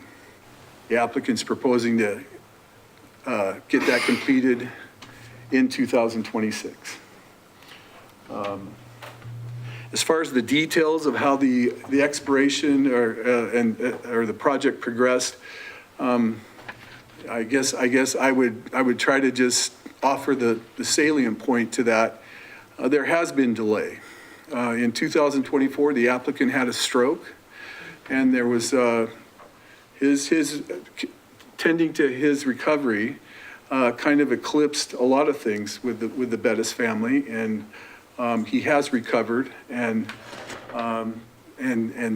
they're ready to proceed with this project. I may be missing a point here, but I just wanted to point out that the criteria by which City Council can stay the expiration of the subdivision is stated in Hayden City Code. It says, if by reason of fact stated in the appeal for a stay, in the City Council's opinion, it would not cause imminent peril to life and property, the action or the expiration could be stayed. That would be the bar of consideration here. And I guess with that, I would offer to answer any questions. Go ahead, Ed. Yeah, I have several here, I think. I'm just trying to get a grasp and understanding on some things. And this may end up needing to go a three-way. There's room up here. No. Come on, Dulcie, let's go. I have my mic here. Hang on. My understanding is that there have been, over the period of this time, the city has reached out multiple times with no response. Yeah. And I was kind of curious as to why. Okay, so Nathan Ferguson, Ken's son, is here, and he may be able to speak to that, but I had the same experience reaching out to him, because as the city was reaching out to the applicant, they were reaching out to me as well, and I was getting no response.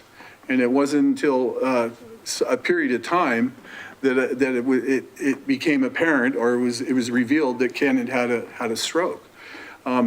I can say this, that the lack of response was not made out of arrogance or negligence, if that means anything. Okay, this isn't with me, I mean, and I may be mistaken here, but the dates are 11/10/25, April 26. I don't know if these are the instances of reaching out, because I believe you said that the gentleman had a stroke in 2024, okay?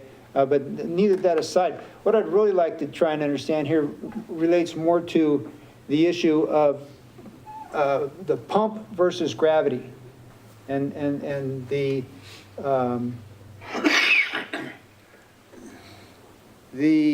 consequences, ramifications, or whatever that I think are of concern to the city related to the forcing into gravity pipe. Am I stating this correctly? Sure, I can speak to that. Now I wish I would have brought the construction plan so I could show you the profile. This lot, Orchard, come along here, the ground drops off. This is probably 20, 30 foot lower than Maple at this point.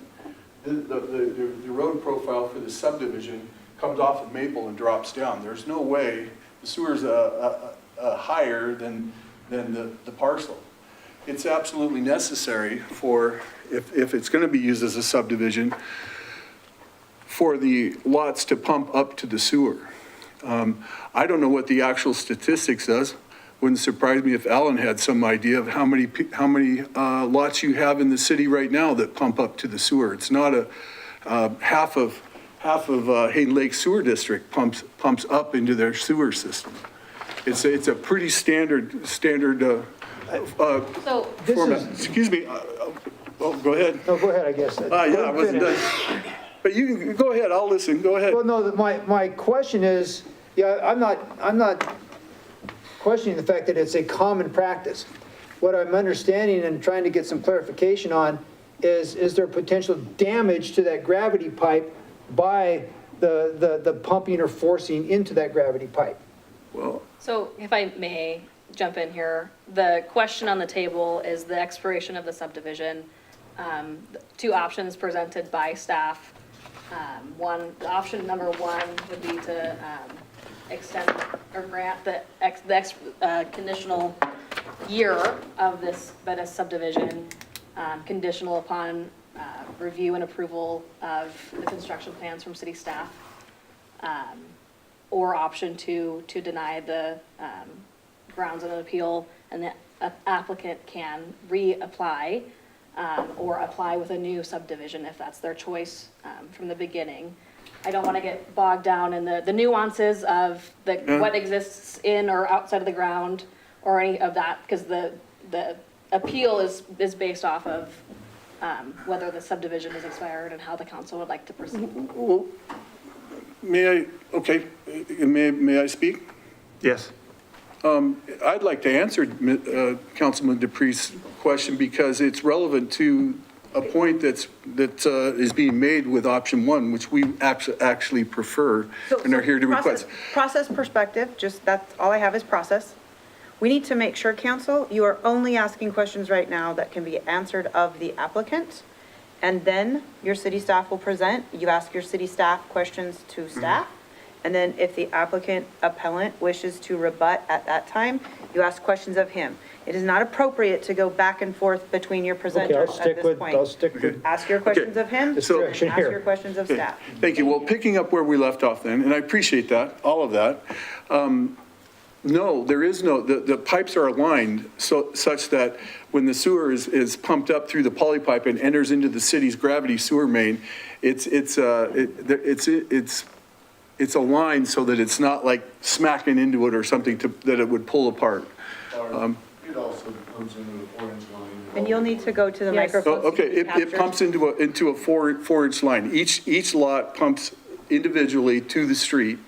The point I wanted to make, so we can move on, is that we looked at putting a centralized pump station down at the low end of the subdivision and having all the lots gravity to a central pump station and pump it up. And then we proposed to plant a manhole so that pump station could pump into the city sewer. The city, we didn't disagree. They didn't want another pump station. Pump stations are a maintenance headache for you guys, okay? So we proposed to do a pressure collection system and bring that into a manhole. City doesn't want a pressure collection system tied into a manhole because that manhole becomes a maintenance problem, okay? And after much deliberation between the city and DEQ, we arrived at the method that was approved and is reflected. It was actually constructed now and approved. And I hope is that a suitable explanation? Have I answered your I question? understand, yeah. But for council's clarification, Dulcie's correct. Your only decision point is whether or not to grant an extension of this application for another year. All right. And council doesn't have the expertise or the ability to provide any commentary on sewer design. No, I wasn't going that direction. Well, appreciate it though. It's a good question. Fire away. Basic question. What's the risk to the applicant if we uphold the decision to let this expire and then you have to restart? Well, it would be a significant financial hardship to start over. Could you be more specific than that? Yeah, hundreds of thousands of dollars have been invested in the property, that if the applicant reapplied and was denied, those improvements would be lost. That's, for example, there's no desire on the part of the applicant to apply and ask the question whether that parcel should have 7 lots on it. He's already done that, and unfortunately, due to circumstances that I've iterated tonight, there was a lapse of time. There was a lapse of time, but the parcel's already formatted for the approved the subdivision that was approved by city council. For clarification of the record, this is a minor land division. It's not a city council approval. It's an administrative approval. To your point too, Tom, I think the reason staff has this is we're following our processes and procedures. In other words, there's nothing spiteful or vindictive about this. This is just a timeline that ran out. And so staff's just doing their job saying, here's our laws, we're upholding them, and now it's No, coming before council. I get it. Well, I'm doing that for you, but also for the public. Sure. And we're being asked to decide whether to go outside the Or normal. boundaries of standard practice. And I want to know from the applicant what the risk is if we refuse that request. Which I appreciate. We unfortunately. State your name for the record. I'm Nathan Ferguson. I am building the subdivision for my father. We would have to, our goal was to finish it this year so we could start building. Everyone knows what the economy looks like. We don't know what next year looks like. And if we have to reapply, it would be next year before we could actually progress. So we have put in $200,000 already. We have another 100 to be able to finish. And so we are just asking to be able to continue on as was approved before. And are you saying that if we were to turn down your request, that the whole 200 is lost as far as you're concerned? I hope not. I don't, like I said, I don't know what the economy looks like, but my more concern is what changes would come when we have to reapply. Okay. David, anything? Not right now. Okay. Yeah. Maybe for Dulcie? Yeah. All right, Matt? I just want to make sure I understand that with option 1, that there would be a 1 year, that the plans have to be approved and completed within 1 year of construction plan reapproval. Is this a 1 year, one and done? In other words, this is it, no more extensions?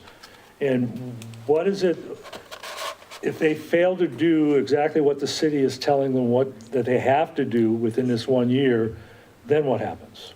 That's, we got to ask that of the applicant, or do you want to wait to ask Dulcie when she comes up? No, he's asking me. Okay. So they have to go through still the construction plan approval process with Dulcie, and they would have the 1 year. You could build into option 1 that they are granted the 1 year extension upon construction plan approval and without the ability to request further extension. So then it would, expire. if they failed to meet option 1 requirements, it would go back to option 2 then? Correct. More likely they'd be back in front of you with an appeal of staff's decision again. Of some kind. They would have the right to do that, or they would go back, it would default to option 2. They can reapply. Right, I get that. That's where option 2 is for the application. Okay, thank you. Is council ready to hear from Dulcie then? Yes. Well, we'd like to speak to option 1 if possible, specifically with regard to the condition that, of resubmitting construction plans. When I saw this, I talked to Dulcie. We have already submitted construction plans.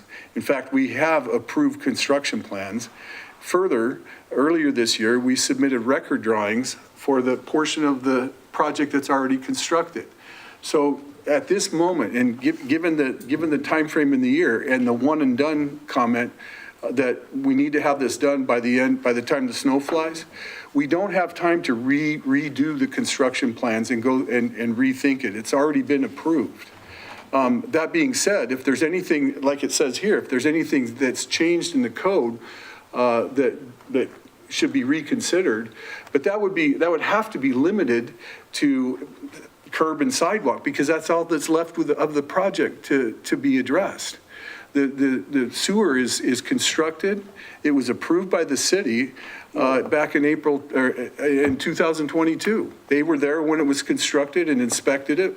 And the extension of the laterals onto the property were approved by the state plumbing department. So we're a little, and maybe Dulcie can address that, but we're a little, we don't know what to do with that, but there's some risk there. If you're going, yeah, you have to have it done by the end of this year, and we've got to resubmit construction plans, don't even know what that's about. Well, it'd be 1 year from if it's approved, not the end of 2026, correct? It was 1 year from approval of construction plans was the option one that was put in your staff report. The only thing that's been appealed to you tonight is an extension of this project. We would ask the council to consider removing the condition that we have to resubmit the construction plans. If the council adopts option one with the condition as presented, the applicant would have a right to timely appeal that condition at that time. That's the See, problem. what's happening is we're getting further and further away from being able to complete this project in 2026, which was the applicant's intent. Okay, thank you. Thank you. Thank you. Staff?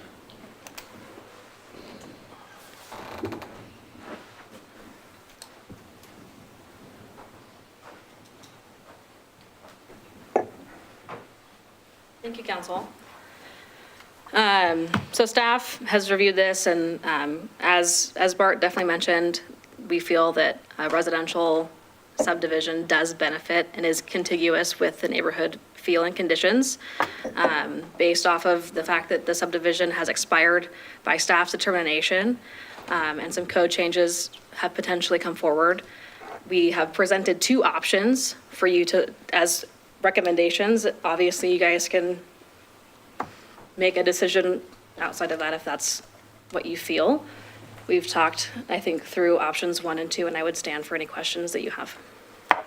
Yes. This might go three-way here, maybe. Can we talk about, I hear the word potential code changes. Is that open for I discussion? guess current code. I believe my memo says that their construction plans shall meet current codes and policies. So, I mean, if there are no changes and they came back through and you went, yep, that's good, but there, what I'm hearing, and could be totally wrong here, I'm sensing that there's a concern that there may be code changes that'll cause, a different situation here, and I'm trying to gather if we are even allowed to know if there are any code changes that are going to come into this issue. So I have not reviewed this plan set in depth. My review of this record has predominantly been on whether the subdivision has expired or not. Based off of my preliminary review of these plans, there are concerns that I have that I would like the option to address with the applicant to get these built. Okay, that's what I want to know. Matt? Yeah, just to help me better get a handle on option 1. I mean, it says that option 1 is that they will resubmit construction plans for staff review. And that's the only way option 1 will work if we vote on that they have to resubmit. But I'm hearing that they feel like they already submitted plans that were approved, but they don't want to resubmit. So even if we give them, I mean, it would be graceful that we gave them option 1, which is an extension, but they're going to have to follow the rules. That's the way I look at it. So I think that, we're a small community. We do have people that are trying to conduct business. I understand health things happen. I want to take that in consideration, but if we're going to give them a grace in offering them another years, they're just going to have to follow what we say. And that's what I'm struggling with is it doesn't even sound like they want option 1. Not that that's not our decision, but our decision is whether we just give them another year or not. I'm inclined to give them another year, as option one is stating. But as stated, they've got to follow that to the T. They got 1 year, they got to resubmit their plans. Otherwise, if they don't want to do that, then we got to go to option two, which I think will be their choice if they don't want to do it. Dulcie, if I may, can you clarify if the applicant thinks that they've submitted plans, the memo says resubmit plans, can you give us a little rationale on that? Are the old plans, That'd be up to the engineer of record to determine if those are still applicable or not. and the engineer of record is? Borough. North. The Okay, gentleman who just spoke. okay, just, yeah, for audience clarification. Tom or Matt, sorry, Tom or David? Tom, you go first. If you're okay Yeah, with that. Well, it comes down to this provision in option one of resubmitting the construction plans. Why is this in here at this time? What is the risk to the city if they do not, if they're not required to resubmit construction plans? We currently have infrastructure that doesn't meet current codes and standards. You're talking about the sewer and water infrastructure put in? I am talking about infrastructure in general. As I stated to Councilman DeFreeze, I don't review plans for complete reviewiness until we get a fee, right? I don't want to be wasting anybody's resources on that front. Yeah. And so I have not completed a thorough review on the construction plans. However, I have noticed inconsistencies with current codes and policies. So since the original construction plans were submitted back in whatever, 2021, 2022, you're saying that the standards used to build the current infrastructure does not measure up with current codes? I'm saying what was approved, the plans that have been approved do not match, in my opinion, current codes and standards. But you can't specify any more than that. I can specify to one concern is about the sewer connections. Okay. There may be more. As I stated, I haven't completed a full review of the construction plans because this isn't about construction plans. This is about. Okay, so let me subdivision follow expiry. this thread.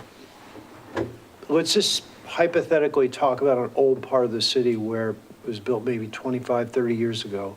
Obviously, the infrastructure there doesn't meet current code, Sure, correct? maybe. Okay, maybe, maybe not.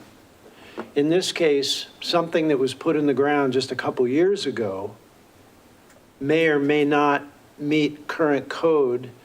I think it's a valid question to ask. What is the risk to the city if infrastructure that's only a couple years old doesn't meet current code? If I take that in the full context of the entire city with neighborhoods that are decades older. Sure.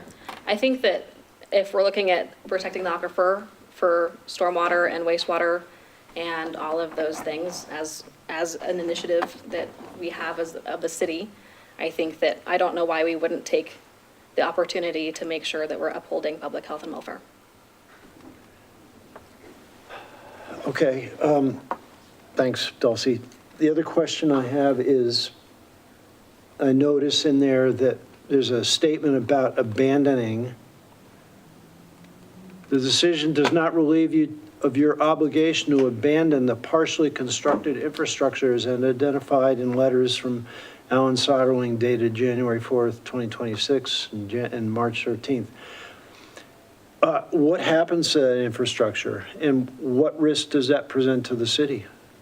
Yeah, so as indicated, there is partially constructed infrastructure with this project. Yeah, The city disagrees with the level of acceptance on what that infrastructure is, as indicated in some of those letters from Alan. yeah. And so there is a bond associated with this project. We gave the applicant two options to either come into, we believed, right, when we were sending these letters that this subdivision had expired, we had partially constructed infrastructure that wasn't meeting city standards at that time. Or had been accepted. Or had been accepted. And so the staff notified the applicant that said, hey, this needs to be taken care of. Your subdivision has expired as previously indicated in contact. Please either provide me a plan to abandon this so that we can move forward Yes. cut ties, right? And we can both walk away with a level of acceptance on what is in the ground. And so that's kind of where those letters were coming from. And Yeah, so- but maybe I didn't ask my question the Okay. right way. I'm talking about the physical stuff that's in the ground. Let's just say we deny the request, and I'm hypothetically stating this, and they decide financially, we can't do this, we're just going to walk away. Sure. Who owns that infrastructure and what happens to it? So ultimately, the city would have to, would abandon that infrastructure in some way, whether the applicant would do the work or whether we would utilize the bond that's associated with the work to complete it on this, at a city's contract. Either way, partial abandonments of this infrastructure that leads into city infrastructure would have to occur. But the infrastructure in the ground on their property would remain theirs. The city has not accepted it. The city doesn't own the infrastructure. Okay. The only area that we're concerned with, if it were to be abandoned, would be the section where it ties into the public infrastructure. So that section between their property and our physical tie-in. Okay, so they would have to do something to physically, Or we would have to do it using their bond. Correct, okay, okay. Cap it basically at the, yeah. essentially. Last question is, first of all, is there precedent that this has happened before? Similar situations? People have Not, been given extensions on expired permits? Yes. It shouldn't be common practice. No. So just to bring back, I guess, the point of the decision tonight, we have an application that has been essentially been denoted, it's been noted that it's been abandoned for at least a year, coming up on a year's time. They're arguing that our determination of that decision was inaccurate. And in the event that council decides that you agree with the applicant over their appeal, then we're asking for some certain expectations as part of that. That means you're granting their decision that staff wrongly determined what the abandoned expiration date would have been.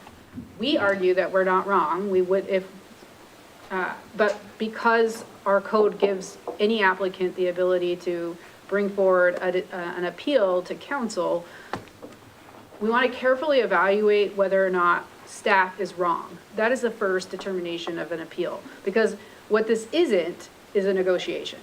Meaning we're not negotiating what is an extension. We're negotiating, or you guys are determining whether or not the law was applied incorrectly. And it's very important that that particular expectation be very clear to council, because this isn't the only scenario in which you'll be asked, and you have in the past been petitioned by an applicant for a determination that was thought of to be wrong. And the process should not be different based on the circumstances. We should be evaluating whether staff got that wrong. If staff has not done a good enough job presenting to you why we have that, where we made that decision, then we would expect questions relative to that. If the applicant has made their case that we have made that decision wrong, then the staff is asking for some certain conditions be bracketed around that so that the city isn't left in a situation where we're accepting or potentially bringing in infrastructure that doesn't meet or hasn't been reviewed against current standards. Okay. So with that, I digress. Right back to you. No, it's actually a good point, and I appreciate that we're really only being asked to determine whether the staff has, Properly administrated the law. correct, yes. And that should be done apart from any personal, emotional sympathies we have for this particular situation. Correct. And so we are almost a year time away from when that plat expired. There's not, the record that we provided shows that the decision to make that an expired plat. What was the expiration date under the original agreement? Set up. May of 20. April 2nd, right? 2026. Okay.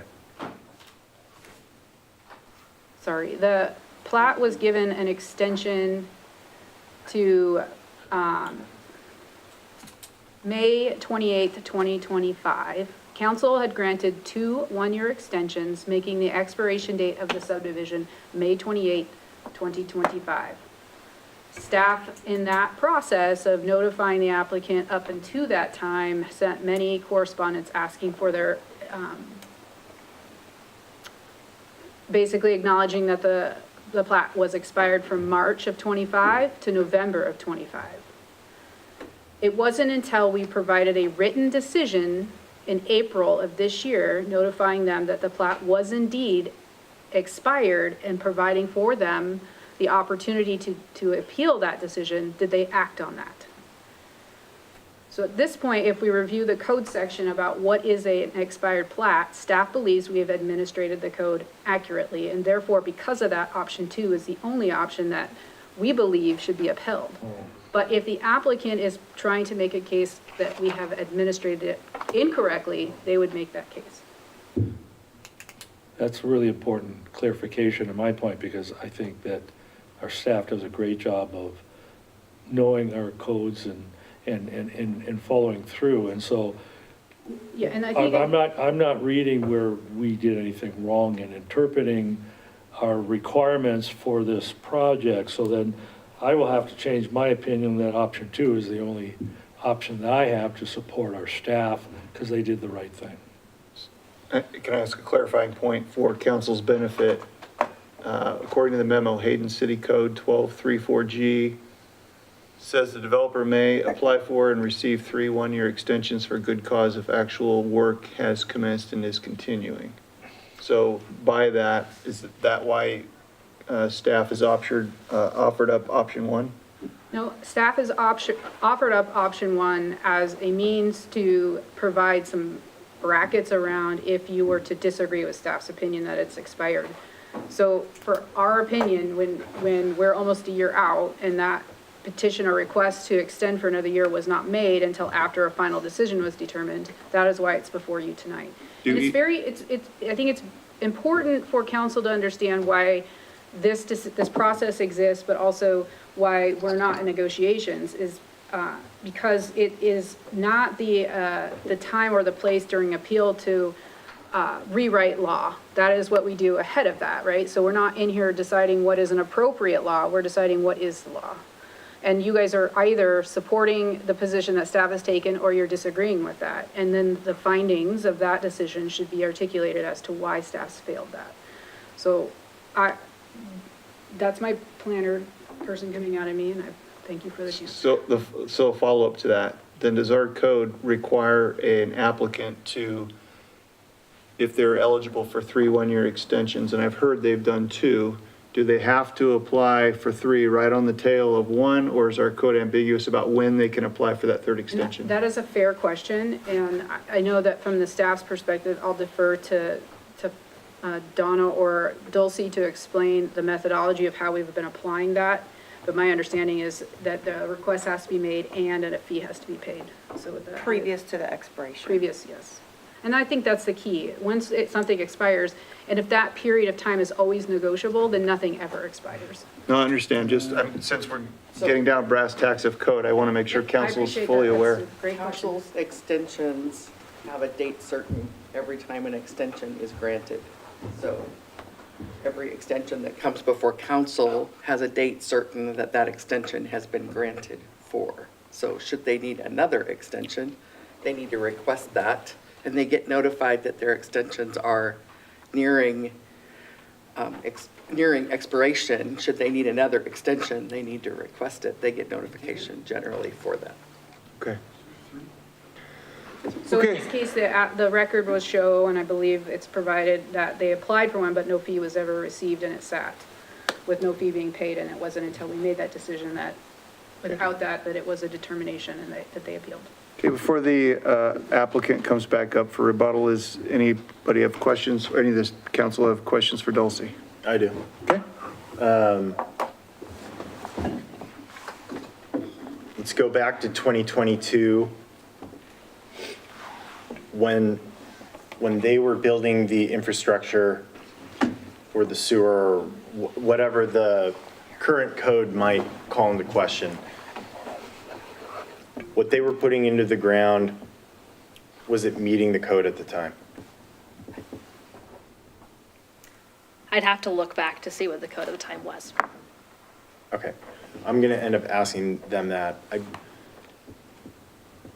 I understand we're now in 2026 and we're talking about whether we grant an exception to the rule that the city has.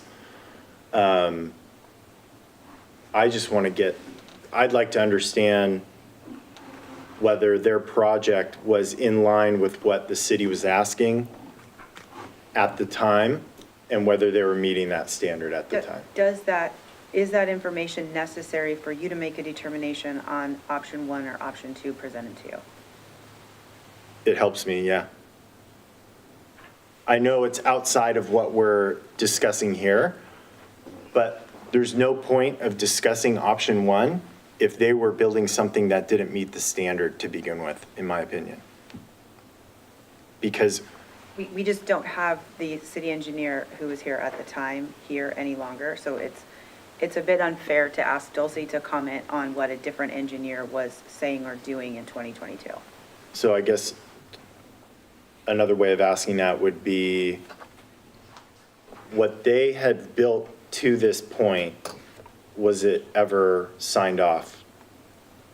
They did have approved plans from the city to build, and I don't know what they built. That's part of one of the abandoning concerns is the last inspection that our records show versus what is being identified as constructed are vastly different. So I understand they had approved plans at some point. Right. They proceeded with those plans to a certain extent. Were there ever inspection, and I'll ask them this when they come back up. Do we know if there were ever inspections to see whether what was built met? A portion of the Standards? inspections were completed and approved, but not to the extent that has been constructed. Got it. So from the city's understanding is that after approval of certain infrastructure being built, more work was completed and it has not been inspected to that point. That's my understanding. Okay. Council, if I may, Yeah. the council approves the improvements, staff only does an inspection. So nothing has been accepted at all. Until the council approves the final plans and the final work, that's when the work is accepted Go ahead. and completed. Alan, when the appellant, I guess, was making some statements, I forget what they were now, I know she's saying no. We have not approved any sewer that's been put in the ground. Okay. Okay, any other questions? The city has not. Right. Okay, any other questions for staff? Does the appellant wish to rebut anything? Sure. Okay.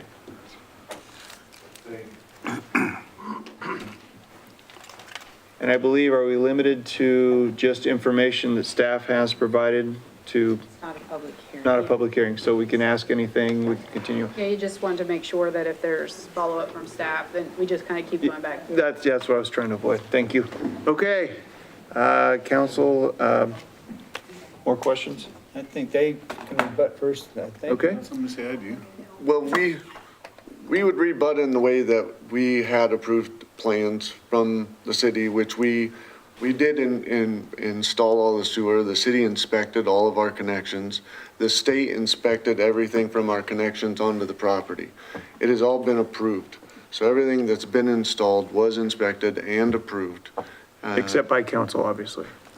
Yes. As I There's a understand. clarification to that. Normally a subdivision would be constructed and the improvements, after they're put in the ground, the city would be involved, or whatever utilities would be involved and observe, inspect the construction.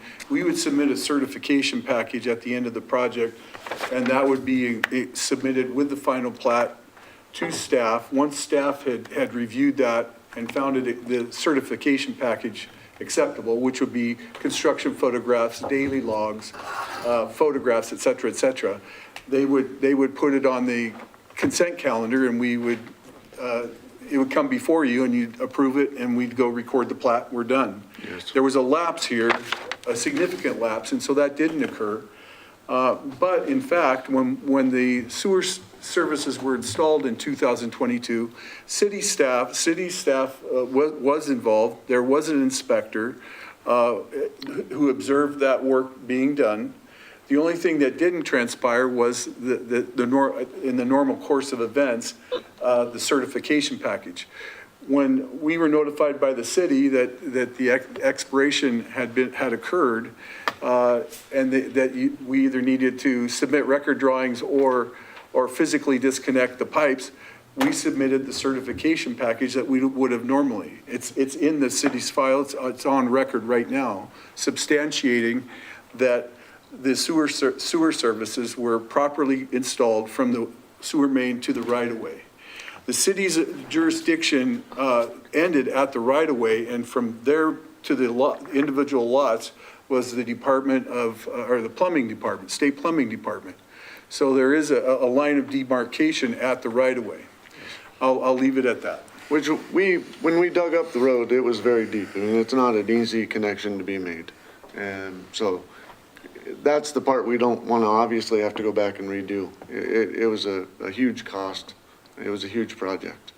The other part, I would just say that we did turn in the plat. Somehow, the fee that was supposed to be processed to us that needed to be paid for you guys to approve the plat was something we didn't receive. So if we would have received that, we would have paid the fees and we probably wouldn't be here today. Say that maybe a little bit differently. Before the plat, we had requested extensions. 3 extensions have been requested and granted. 2. Although I believe 3, because as we submitted the plat, we were asking for an extension. I may be mistaken in that, but we did in fact submit the final plat to show progress in 2025. Just because the city didn't inspect out there since 2022 doesn't mean that progress hasn't been made. In 2025, there was a considerable amount of topsoil on that lot, in some places up to 3 to 4 feet. Bettis Excavating, over the course of 2025, removed the unsuitable topsoil and imported structural material to bring the road up. That wouldn't be reflected on anybody's record, but it was substantive progress toward the completion of the project. The final plat, as it regards the final plat application, we did in fact submit a final plat, and the notification, we submitted it through the BSA website. You guys, I'm sure, are familiar with the portal. We're accustomed to being, when we submit a final plat application, the agency receives it, and the first thing they do is what's called a sufficiency review, where they click through and make sure that we've checked all the boxes for the submittal. For some reason, we didn't get that communication from City of Hayden, and we dropped the ball. We didn't keep up on it. In your packet was a receipt that I've never seen in my life. And it may have been, I couldn't find it on the BSA site, but the receipt that we received, or the invoice, I never saw this. So I'm gonna suggest, I was hoping that we wouldn't get to the point of saying, well, you city staff failed to apply the law properly. That's not where we want to go. We just simply want to finish the project. But I'm gonna say that there was a breakdown in communication between city staff and the applicant as it regards the final plat application. Thank you. We appreciate your time. Additional questions? Question. Go ahead, Matt. So just to kind of give me a summary, you're claiming that you've done everything right by the book, except for you missed deadlines. Yeah, Is that that's true? correct. That's correct. Is that your bottom line? There's no lack of clarity on my part. The plans were approved by according to the current standards. I think they still meet the current standards. And as the engineer of record, I can state for the record that the construction meets the current standards that are somehow in question at the moment. Absolutely. We have no, if we could proceed with one and we needed to resubmit the construction plans, we'd rather do that than go for option 2. We're not trying to cast any dispersion on city staff. or their interpretation of law or code. We're just asking for the ability to complete the project. So I want to ask that question again to make sure. Sorry, did I not That was a answer? long answer. and Oh, you- I'm sorry. Which is. Absolutely, everything has been installed correctly and to standard. Yeah, the question is that you've done everything, that all the Ts were crossed and the Is were dotted. You've done everything that was required of you by the city, except for you missed some deadlines for extension. Yes. So that's your, so can I ask over here? I'm not laughing because I've got all these eyes on me and it's like, whoa. Man. And what I'm hearing from the staff is that we've done everything right. The piece of ambiguity here, I think we have to acknowledge, is they did submit their final plat before the expiration of the preliminary. They didn't pay the fee, was the piece of breakdown in communication, and the certifications didn't come at the same time. I think it is a reasonable interpretation for them to think that they submitted for their final plat, which would have also been a request for an extension, even though they didn't say, we're also requesting an extension. The reason we brought it before you and didn't just take a hard line is because of this timing piece between them submitting their final plat, even though they didn't pay the fee, and nothing happening, and then us, I'll say us, all of us, declaring the only thing we could do at that point was deem it expired and let you decide. But what concerns me is what I thought I heard is that, City staff didn't do anything wrong. see, that's what I was hearing. And now I want to clarify, you didn't do anything wrong, and they said they didn't do anything wrong. That's why it's in front of you.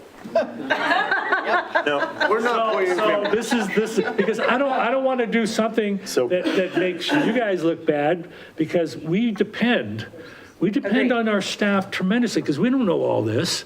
So we have to go by what As do we. they say. There are experts and they're professionals and they have years, even though I'm probably older than everybody here, maybe other than Alan. So that gives me kind of more food for thought. I know I've been vacillating on this, but. Well, as you should, you wouldn't be doing a good job in evaluating what you're hearing if you weren't. That's what a judge does.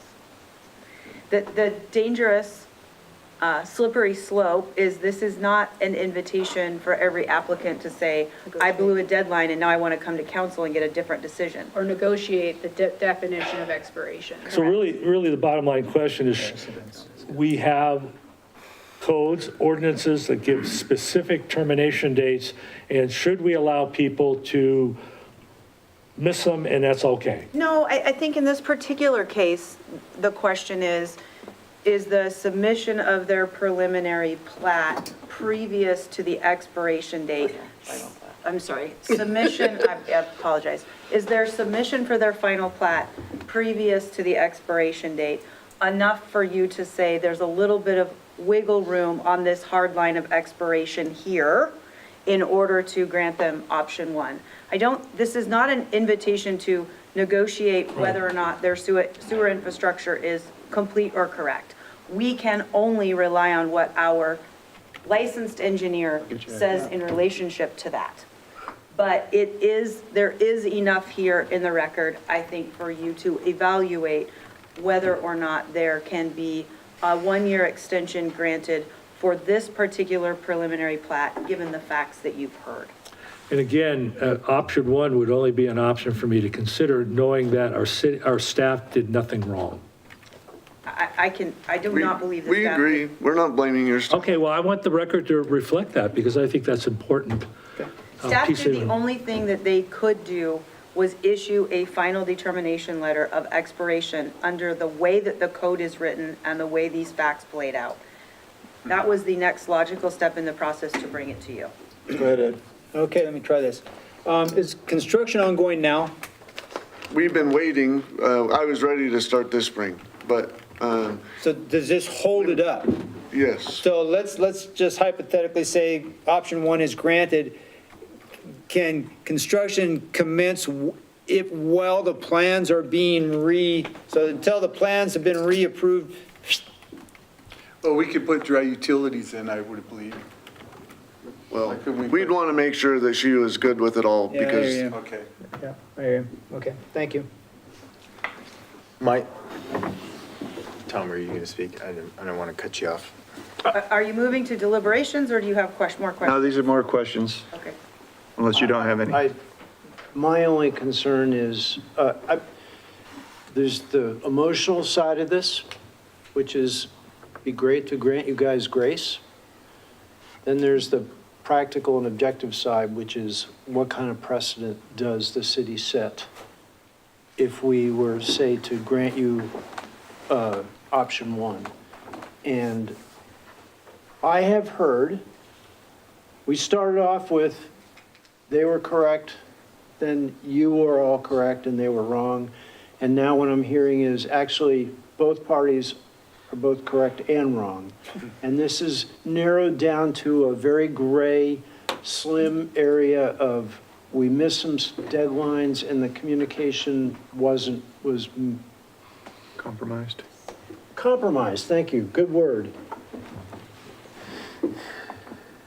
I haven't decided yet, but I want to make sure that we do not like open up the floodgates so that other applicants come in with similar appeals and try to seek even greater variance in our decisions.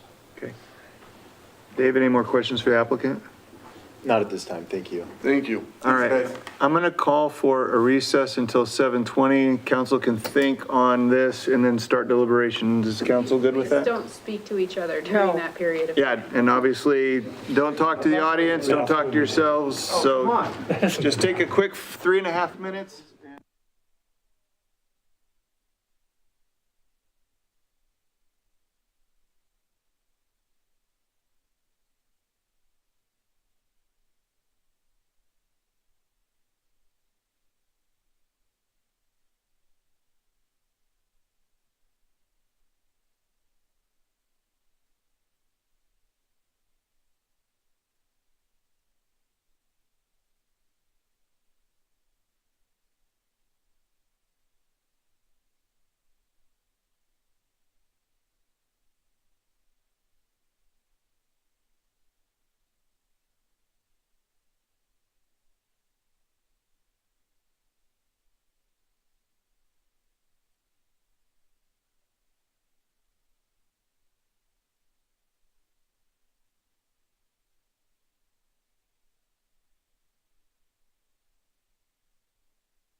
Okay, at this point, council's heard good testimony from city staff, from the applicant or appellate, and so I think it's important to have thoughtful deliberations.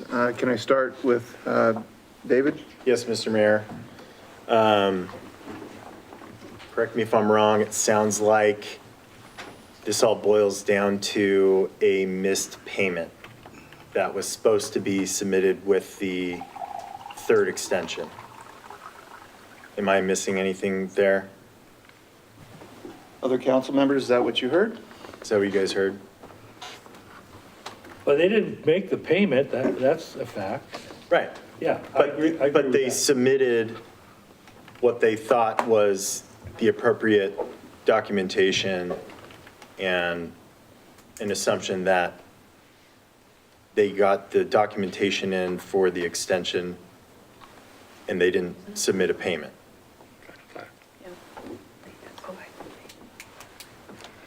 The reason I bring that up, so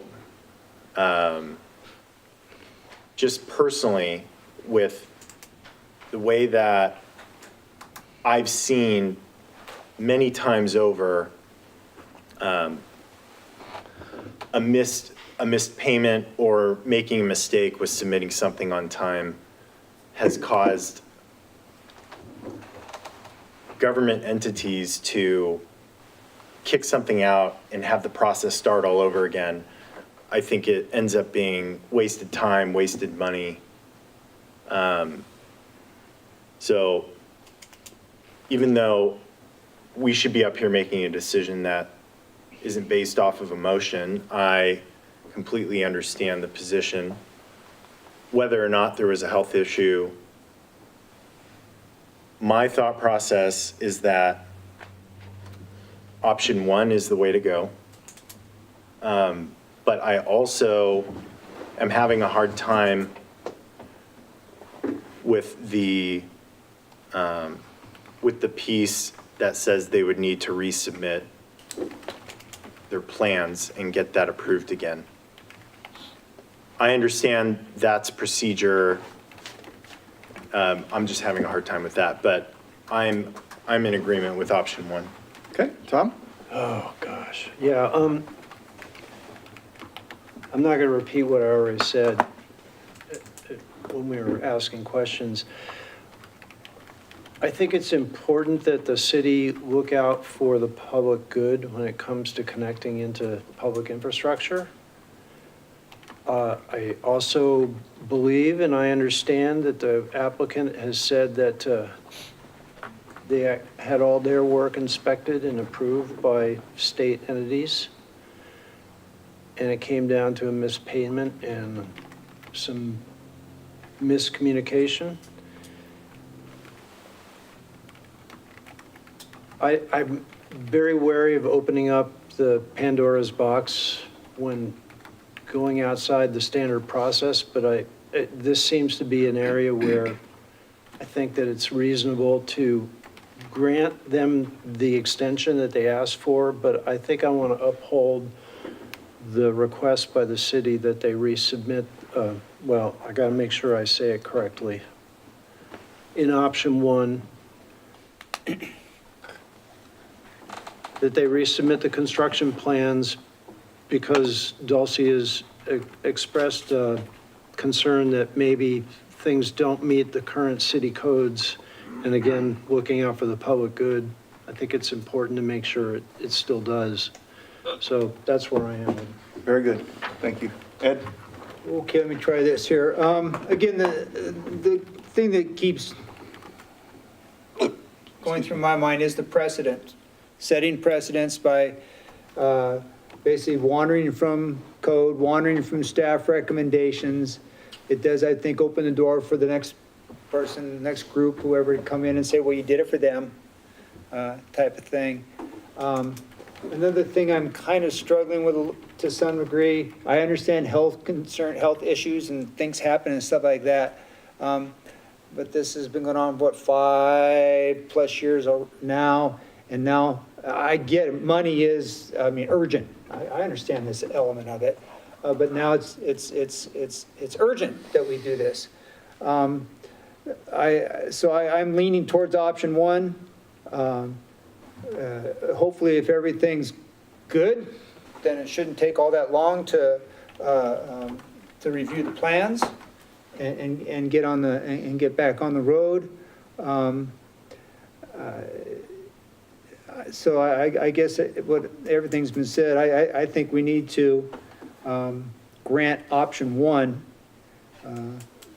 in order to, again, I think our staff does a great job, okay, in all aspects of what they do. And I think we need to support them on that. And I think the primary thing is not set a precedent so the next people can come in and say, well, you know, you did it for that, you did it for that. So that's my point. Hey, Matt?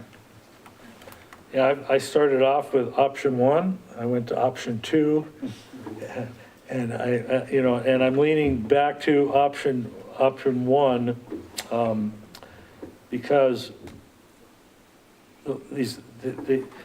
they can get their project done, and they're gonna have to resubmit construction plans for staff review to make sure everything's meeting code. I think that the point of submitting plans that were originally agreed to or approved, and then those were not inspected, the work to make sure that, that's a critical aspect of, you can't just be building stuff and not being inspected. Now, that's what I'm hearing from staff. I mean, I have a reluctance to, to go to option two, which means start the whole process over. But I think if we can get this subdivision up to standard code, it supplies and they fulfill everything. I will just say this, with approving option one, they better not miss anything else, is how I'm thinking about it, either time-wise or inspection or whatever, because I will not be happy. So I'm going to support option one. Okay. The only thing I'll add for council is that, we're here for a reason. Each case is different. I personally would not worry about the next case. It could be completely different. It could be very cut and dry. I think Fonda did a very good job articulating why this was brought to council. So that's my 2 cents on this. And with that, if council wants to make a motion or have further deliberations, please do so. Sure. I'll go ahead and try it unless people have more comments. I would move, how do I want to say this? To grant an exclusive extension to Bettis Addition minor subdivision with the condition that they shall submit construction plans for staff review and approval to current codes and standards, and the construction work identified on the approved plans shall be completed within 1 year of the construction plan reapproval. There is a motion. Is there a second? Second. We have one question on that. Yes. Dulcie, we don't have a time frame for submission of those plans. They're already submitted. They have not been resubmitted, to my knowledge. Just on the record. I would say don't want to have any ambiguity. within 45 days of this decision to be resubmitted. So where do you want me to put Just the plans to be resubmitted within 45 days of this decision, of today's date? So is that an amended motion? no, Okay, because it hadn't been seconded, so. okay. Give me a second, right? No second. Okay. All right, so there's a motion. I'll second that. Okay, got Matter, Thomas seconded. And is there any discussion for the motion? I don't know if this, I've actually never done this part before, but I just heard the applicant say he's already submitted them, and then Dulcie said he hasn't. So I guess we've, The 45-day window is sufficient time to work through that. That's in the so motion. you're all good? Okay. Very good, Tom. Thank you. All right, may we get a roll call vote, please? Councilmember Roder? Yes. Councilmember Erickson? Yes. Councilmember Schaefer? Yes. Councilmember DePreez? Yes. Dig fast, gentlemen. Thank you.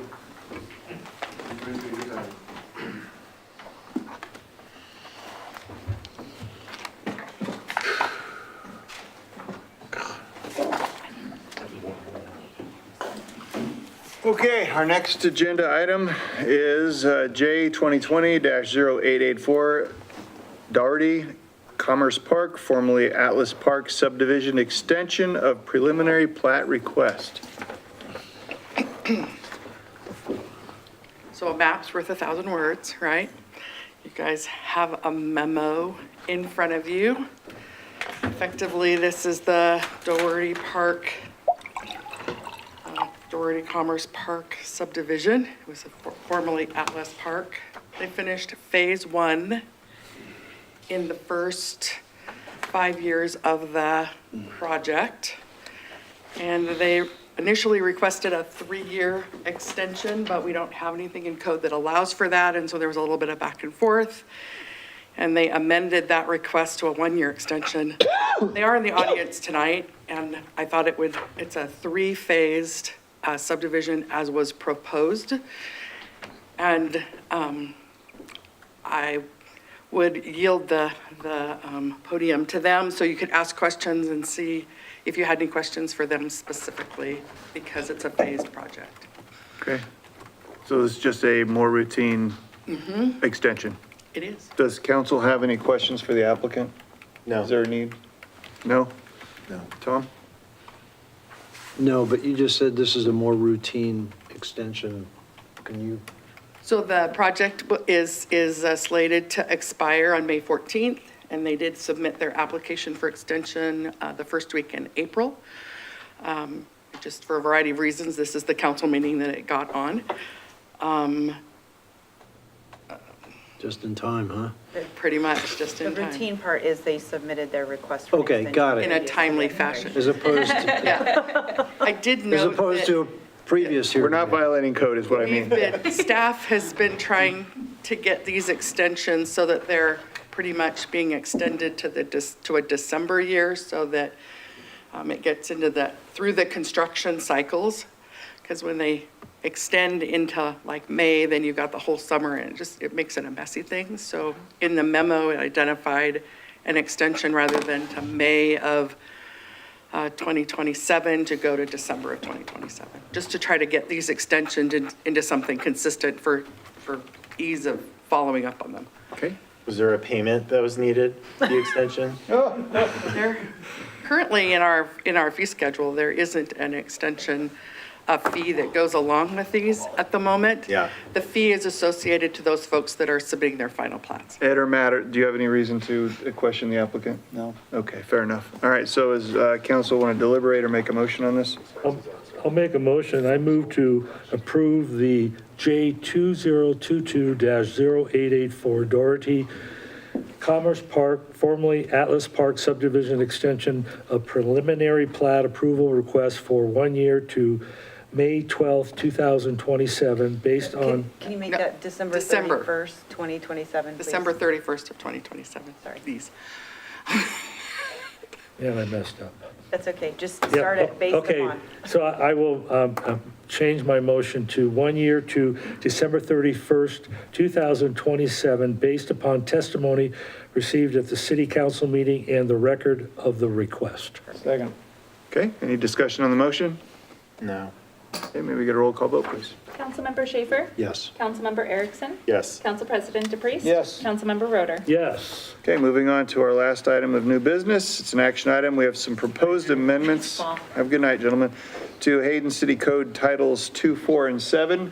This is staff requesting from council to direct staff to bring changes forward to a public hearing of the city council, or to bring changes forward to a future city council meeting for additional consideration.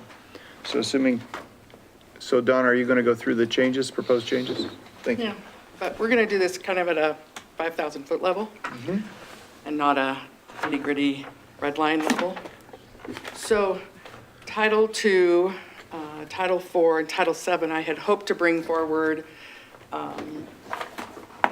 8 and 9 as well, but 8 and 9, 8 had lots of changes, so we'll get that kind of consolidated together between planning and engineering and public works and bring that forward at that point. These are amendments that only are required to come to city council, and we're also working on code amendments that will work through the planning and zoning and city council as well. But we're trying to break these off in pieces. So Title II, the only change to Title II was the fact that Idaho State changed area of city impact to area of impact, and so that's a change that we have to identify in our boards and commissions related to planning and zoning. So that's the only change to that one. And then Title IV is coming up very strange on this computer, so let's see if it straightens out, because it's not what this looks like on my computer upstairs. I think we had this as your last meeting too. Still looks a little weird, but we'll make it work. So Title IV is our nuisance code, and I've asked Michael Hooper, our code enforcement kind of person, to sit down here and listen in on this, because ultimately it's him and I that do 98% of the complaints or concerns that come into the city from the public. I would say he does the lion's share of them, and then we do follow-up. And what happens is that we do just as a routine direction, we'll kind of walk through the process here shortly on how a nuisance happens. But the definition of a nuisance is a thing or act, occupation or use of a property which is injurious to the senses or an obstruction to the free use of property, so as essentially to interfere with the comfortable enjoyment of life or property. So if somebody is noisy next to you, they call us. If somebody has two weeds that are too tall, they call us. If somebody has too much junk in their front yard or their backyard or their side yard, or it's dribbled out into the right of way, they call us. If they have mosquitoes in their grassy swales because they've got too much water in them, they call us. If they believe that the open space in somebody's backyard that they're growing that is too tall, they call us. Oftentimes they're going to hay that, turn it into bales of hay. That happens. If a dead animal lands on the ground, they call us, or they call Public Works. So we get all of those kinds of calls. Anything that somebody else finds offensive or irritating or frustrating, or they write concerns or complaints that come in through the website. Abby fields a ton of those calls and forwards those on. We get those. So then who's responsible for that? Is it the property owner? Is it the tenant? Is it a combination of the two? When that happens, we notify the owner, we notify the tenant, we try to track down the guy that's actually gonna solve the problem. And then, in our current code, the way it's written, everything has got a very general feel to it, generally descriptive. And so when you're trying to apply the nuisance code, it's not very specific. So we try to get more specific with what really is a nuisance and how it's kind of addressed.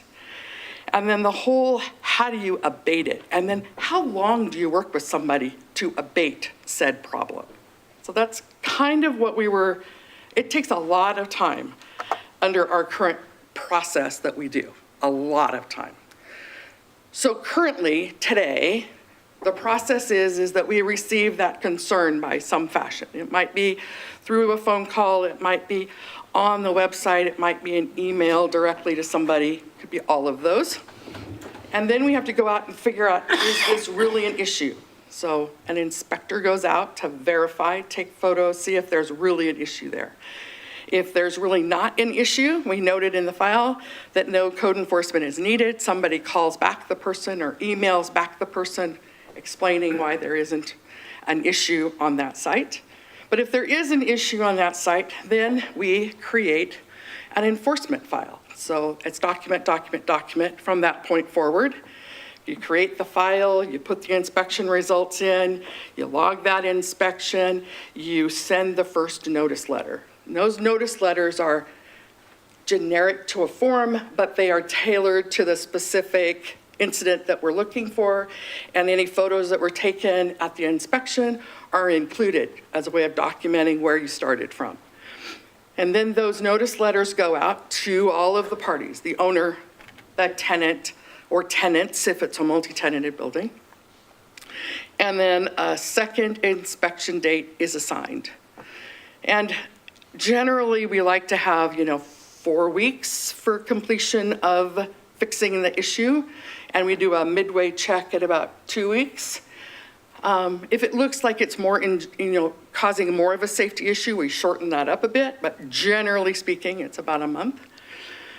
We tell the folks, hey, call us, call Hoop, call me, call somebody, let's see how we can get this abated sooner. And then we go out and do a second inspection, and if it's abated, we go, great, the code enforcement's resolved, check that box, not generally the case, check that box. And then we go to a third inspection. And we just kind of land in this do loop of documenting, and if they're making progress to completion, then it's resolved. You know, we work with them and we try to get them through this process. We, in the course of code enforcement for the city, rarely get to a court of law. But we do get to a court of law. I have testified on behalf of the city in a court of law for nuisance. Once. So, and I'm looking at Fonda, right? So what we're trying to do is figure out a way to shorten this process.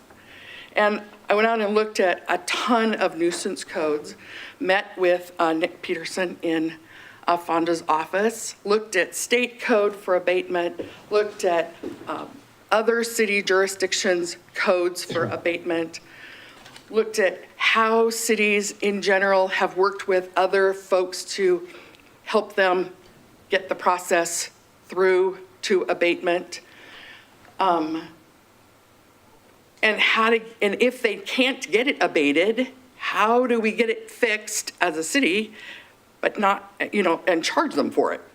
Basically require them to pay for said abatement to occur. And where does this come into the biggest conversation? Probably for us anyway, would be most likely related to weeds that are on the exterior of the fence, between the fence and the street, behind properties that have no access from their property to the street. I would say that's the number one area that we struggle with when everybody's like, it's not my fault, and it's the other guy down the road, and we fight with that all summer long.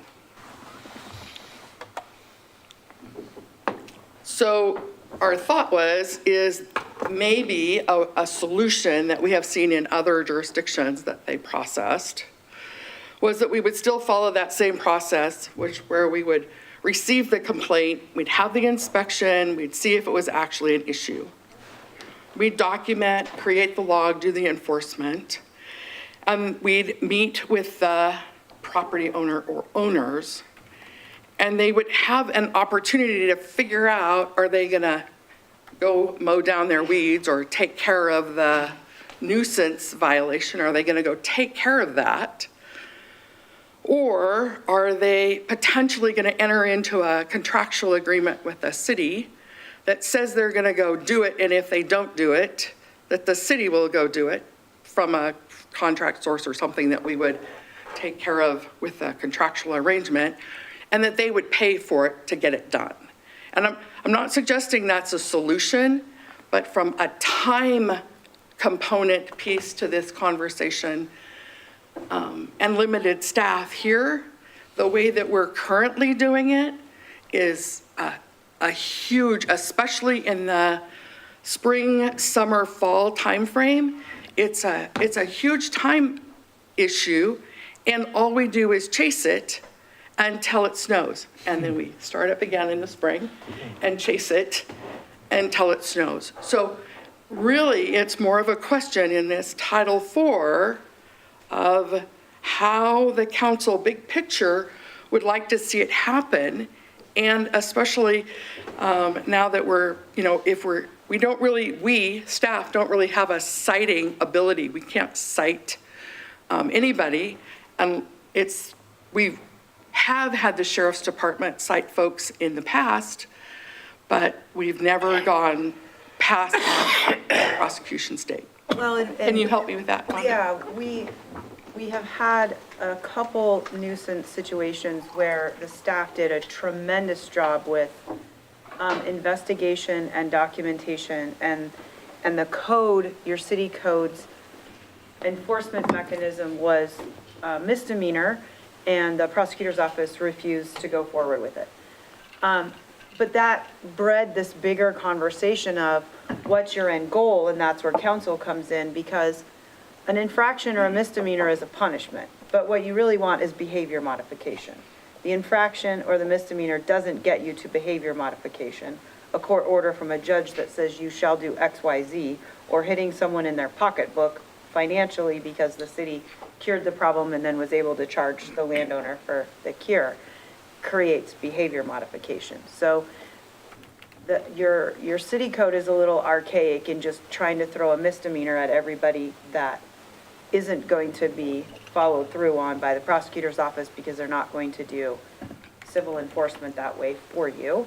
And second of all, you know, what do you really want? Do you really want just punishment, or do you want to try to create a new system that has better hope for actual behavior change? Correct.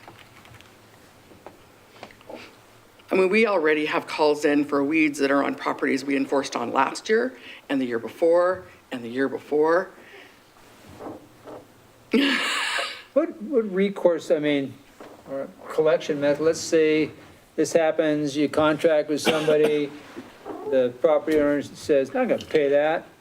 You, tax, you have some type of lien system or tax, or how do you? No lien property tax? system, but you know, the code you just did tonight with regards to towing cars, it's very similar to that. You have to put code in place first that says, this is the expectation, this is the process the city will follow. If you don't cure the problem, we're going to do it for you, and we're going to send you a bill. And then they take the bill and don't pay it. Possibly. Then you have collection, I mean. We'd have to chase all those options. Yeah, so I mean. don't. Okay, thanks for the bill. There's my round file. Then you're gonna have collection mechanisms and. Yeah, whatever. Okay. It's more of a high picture conversation. And so, and I'm not saying that the red lines that are there today are the red lines code. We wanted to give you food for thought with this conversation, because ultimately what I guess I'm saying is that we as staff need to understand how you want us to continue to proceed with code concerns, if you want us to continue to chase them, or provide us a mechanism that they're going to go somewhere. Correct. That's where I guess we're going with this question. And even more of a conversation of, are these people that on your staff that are currently handling code enforcement really the proper resources to be using, or should you be looking at a code enforcement position? But this is high level. Nobody's asking for anything other than for you to think about what you're hearing. And remember, when you take a complaint or an email or a phone call from a citizen who's mad that the neighbor hasn't mowed their weeds and they want you to do something about it, this is the process, and these are the resources that are consumed right now in trying to do anything, which often is Begging them wasted to- energy. Well, it's really begging them to correct their problem, and Yeah. it really has no teeth. real strong enforcement either at the court level or at the prosecution level. Correct. And if you pursue it from civil side, then it's Fonda us. and her team that are pursuing it, because it doesn't merit the piece from the prosecutor. The other piece that we kind of added at the bottom was a bit of if you hit this as a second offense within a 2-year period of time, then it jumps to a higher level. But again, I agree with Fonda, we're trying to correct the behavior, not necessarily put somebody in jail for 6 months, because that's not going to get their lawn mowed. So is council good with these concepts? Absolutely. Okay. I must be terribly frustrating to have to deal with perennial problems like this. Yeah. Yeah, I think the whole goal is behavior modification, whether it's somebody who is stealing and then it's catch and release and they don't pay a penalty or do any time. Same thing with this code enforcement. If you guys are seeing patterns of non-responsiveness, there needs to be some sort of strike rule where repeat offenders are taken to the proper Woodshed. ramification. Yeah, exactly, to the woodshed. All right, so with that, I think that Fonda and I can go back and put some rails on this. I just really wanted you guys to see from our perspective, kind of what we were dealing with. So I appreciate that. And so then in Title VII, although Public Works did a great job modifying most of Title VII, there were a couple of other sections that we needed to add into Title VII just to update it in conformance with our current policies and standards. And that's the red lines that you saw in there in Title VII. That was what those were about. Fonda, since, I'm sorry, Fonda, That's all right. That's a compliment. We're interchangeable. I'm not gonna lie, it's getting late. Donna, just because I don't think it's a word the public uses often and we're recorded, could you explain subrogation? I'm going to defer to Dulcie. It gives the city added benefits so these are typically used on right-of-way permits or construction improvement agreements where we have large pieces of infrastructure that are or will be the city's pieces of infrastructures. And it adds a level of security for the city and its agents on those projects. Okay, thank you. Any issues with this, council? Donna, in your presentation, you have blue font too. Is that also included? The one that you gave council? Yes. Okay, because you said only in the red, so I wanted to Yeah, make no. sure it was Blue also font, too. inclusive of the blue font as well. Yeah. Okay. So nothing that comes before council that's part of code amendments, I don't write it all. So I write a good chunk of it, and then it gets passed around staff, and they make editorial changes or edits in it as well. Changes, not editorial, but edit changes in it as well. It really is staff code amendments that come before council. Council have any questions on Title VII? No. Sounds like we're good, Donna. Okay, so our goal is that in 2 weeks, we're going to bring Title VIII and Title IX to you, just to kind of provide you with some insight as far as proposed changes that we'd like to see there too. And once we have that in front of you with a preview of it, then we would feel confident enough about noticing the publication for hearing. Correct. So based on that, it looks like the feedback or the action item council or staff desires is to be directed to bring changes forward to a public hearing of the city council. You certainly could do that. I'd like to make a motion. Is that okay, Mr. Mayor? Yeah, as long as, did everybody get heard okay?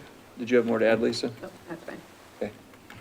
I'd like to make a motion to direct staff to bring changes forward to a public hearing of the city council in regards to the proposed amendments to Title 2, 4, and 7. Second. Okay. Any discussion on the motion?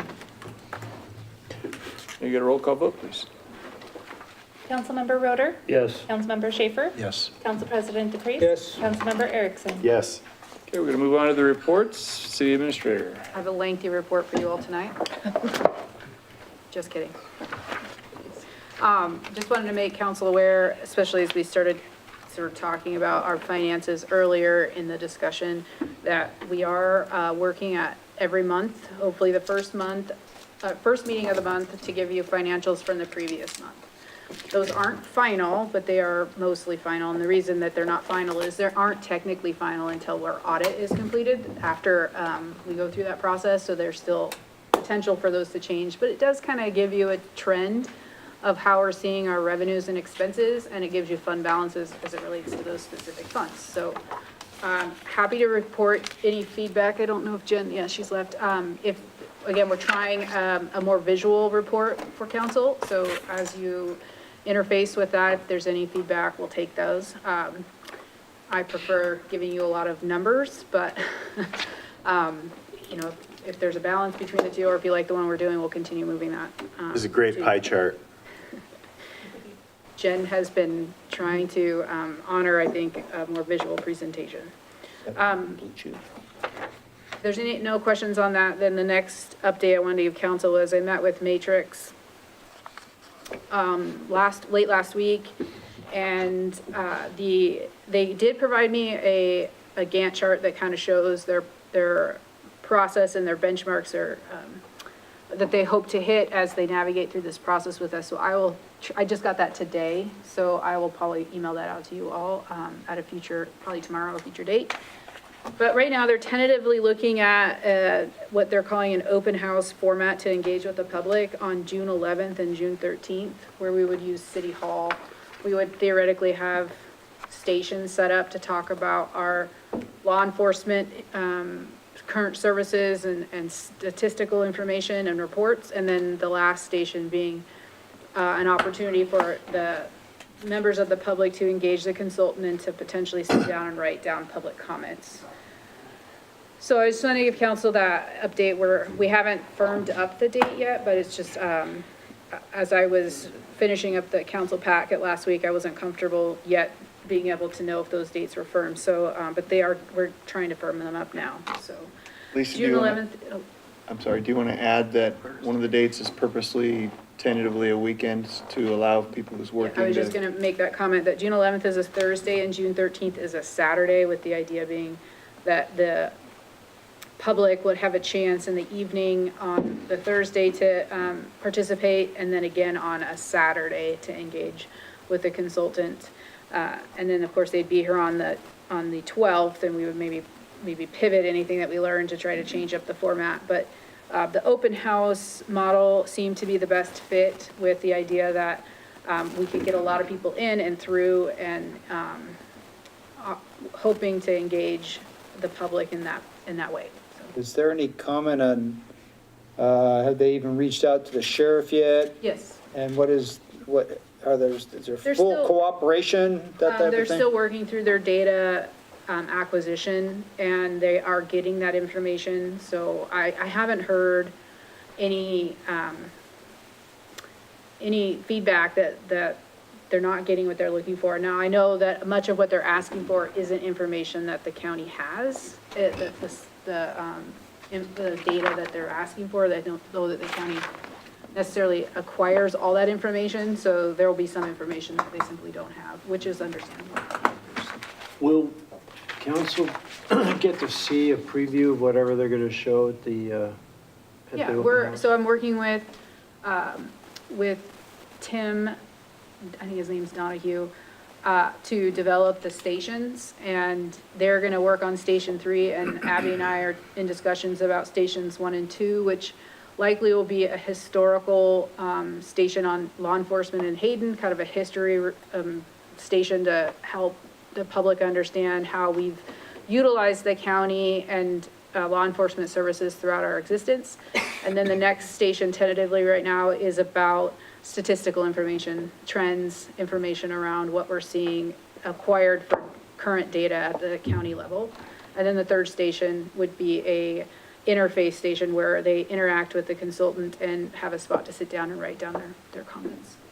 Lisa, I know one of the items they want to do is stakeholder interviews. Should council and/or the mayor anticipate that we'll be contacted for that, or do we know? Yeah, I can check in with him on that. I don't know the answer to that question. Thank you. Yeah, I think that's very important. I can get back with you all on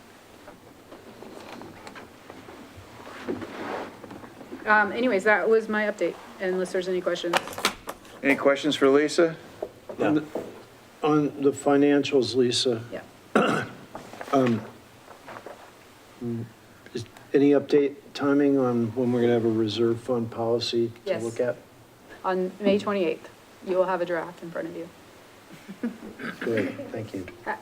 We've had it for a little while, but we were waiting to get through this last audit to make sure that the finance director had a chance to sit down and go through it. I just gave the mayor draft this evening when I met with him, so he'll have a chance to review it, and then we will present it to you It actually won't just be a reserve policy, it'll be a full financial policy, which will include all of our other resolutions over financial management into one document, and reserve will be a new chapter of that.